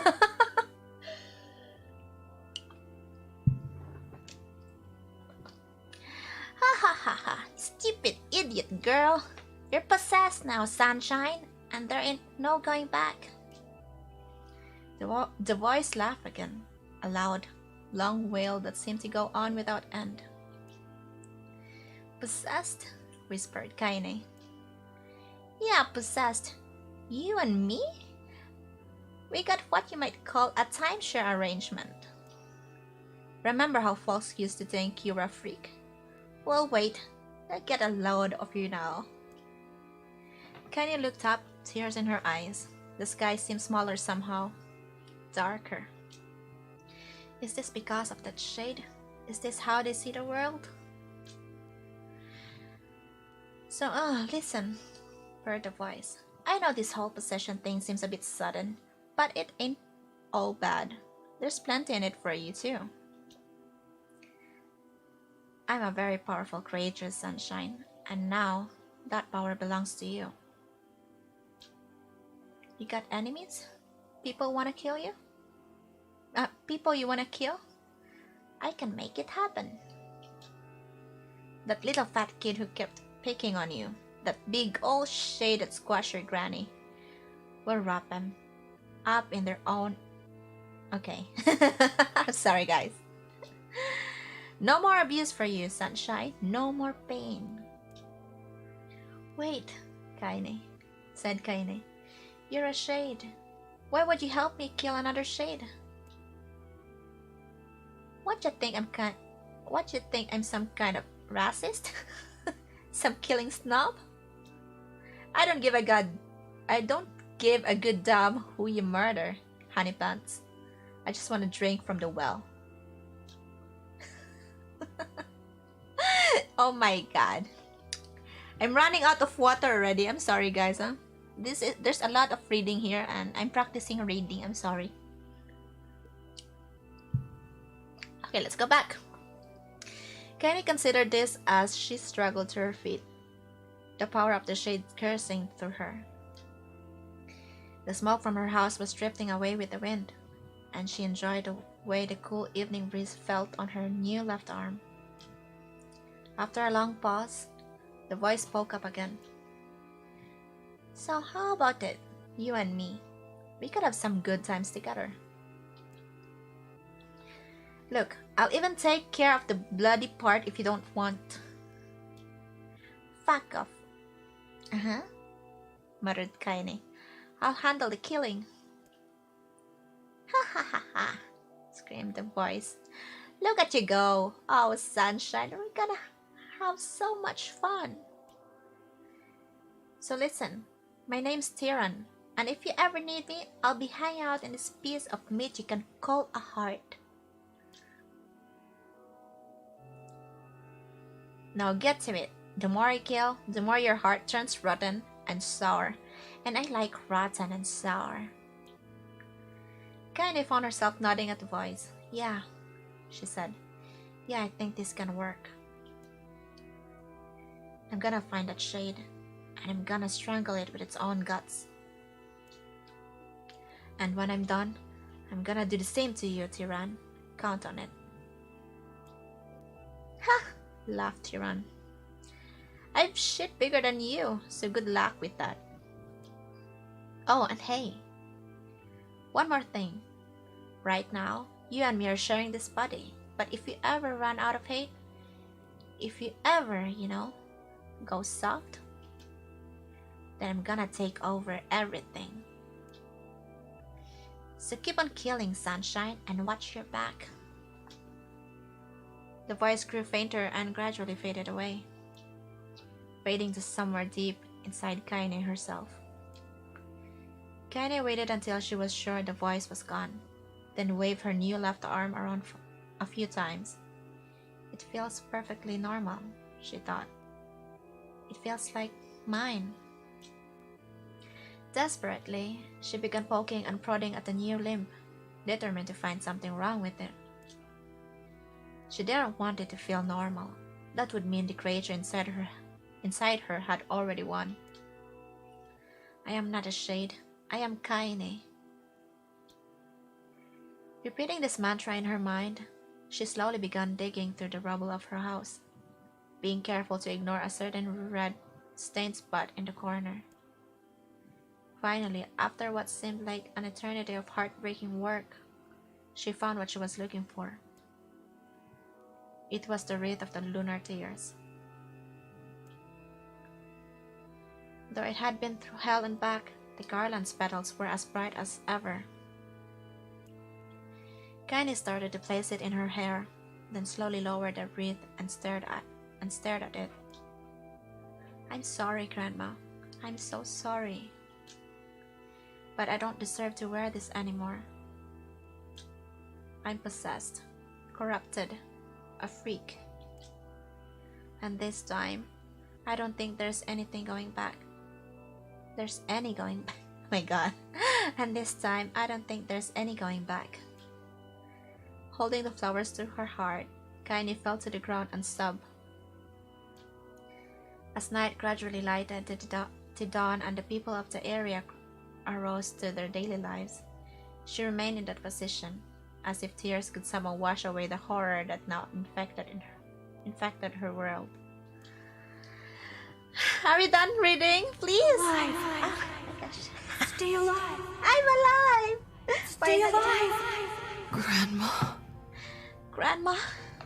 Kaine, you gotta live. You gotta come back to us. Walang run for Kaine, only run of reading. Oh my gosh. Oh, hey. And now I'm here, the pantry girl.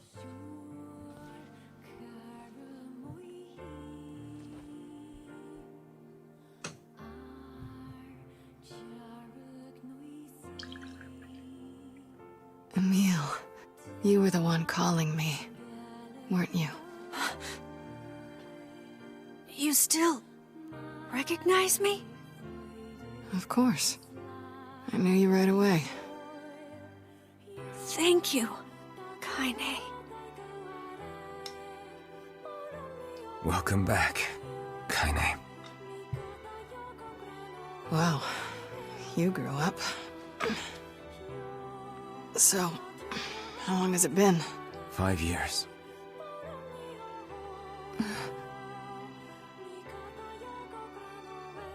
Oh my gosh, Kaine have a crush on Aries. Just the way how she look, Aries. Shit. That's a long time. Any luck with Yonah? We are still no closer to finding her. We need a way to locate the Shadow Lord. By the way, this is for you. Is that a lunar tear? It's not as good as your grandmother's, but I tried. No, it's great. Thank you. So yes, now this time for the second run, we are playing Kaine. So her story was, her parents were dead. Kaine waking from her long petrified sleep. Wait. Emil's unflagging kindness. Our reunion was a happy one, and we let it wash over us like rain. That is, until Devila and Popola had to go and ruin it all.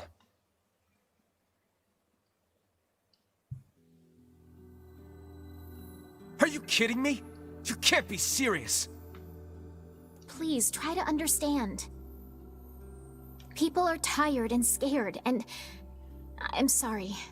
I'm sorry you have to bear the brunt of that. This is crap, and you know it! It's okay. We can sleep outside. No one's sleeping outside. You and Kaine saved this village, and now they want to run you out? People are afraid of us. And really, I understand. I mean, look at me. As long as you're still with us, I can deal with it. Right, Kaine?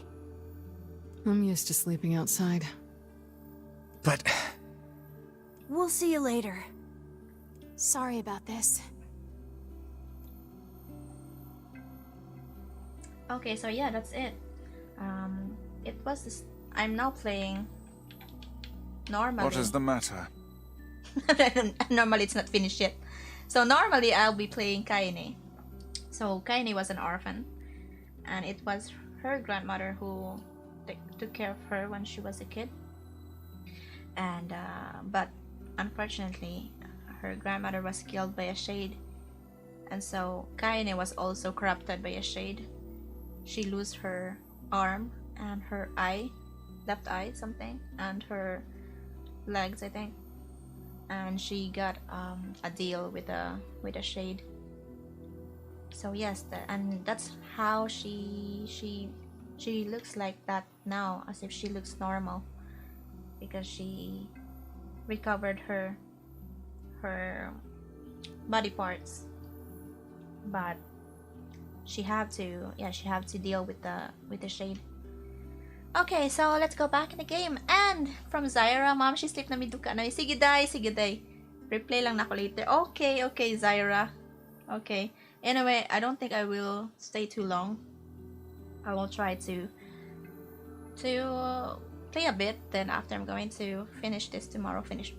Play this again tomorrow. So yes, I wish you have a great evening. Good night, Zyra. Good evening. I'm sorry. So yes, katulog na Zay, so you can grow up. Joke.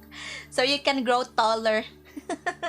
Okay, Zyra, good night, and I'll see you later. Thanks for staying here with me, Zay, and thanks for crying with me in this game. Labakara jud ay wa joy. No tissue, just labakara. kana pag end na. Ay unya na ako mag-end oy, hindi ko manani. Kaine always sleeps outside. I never thought about that until just now. Never even occurred to me. Damn it. We should turn in. Okay, let me see. Okay, take care, I Zyra. didn't get much sleep that night. For the first time in my life, I hated Devila. For the first time in my life, I doubted Popola. But those feelings are pointless in the end. They said and did what they did for the sake of the village. To protect it from the horror of the Shades.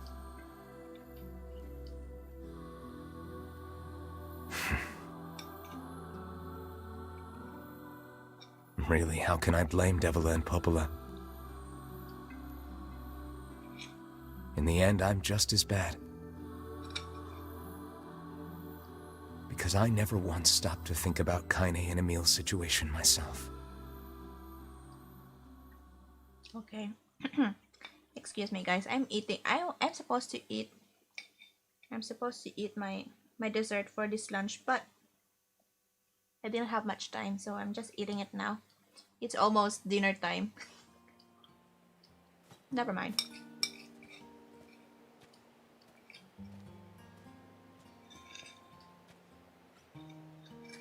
I should apologize to Kaine and Emil. But what good would that even do?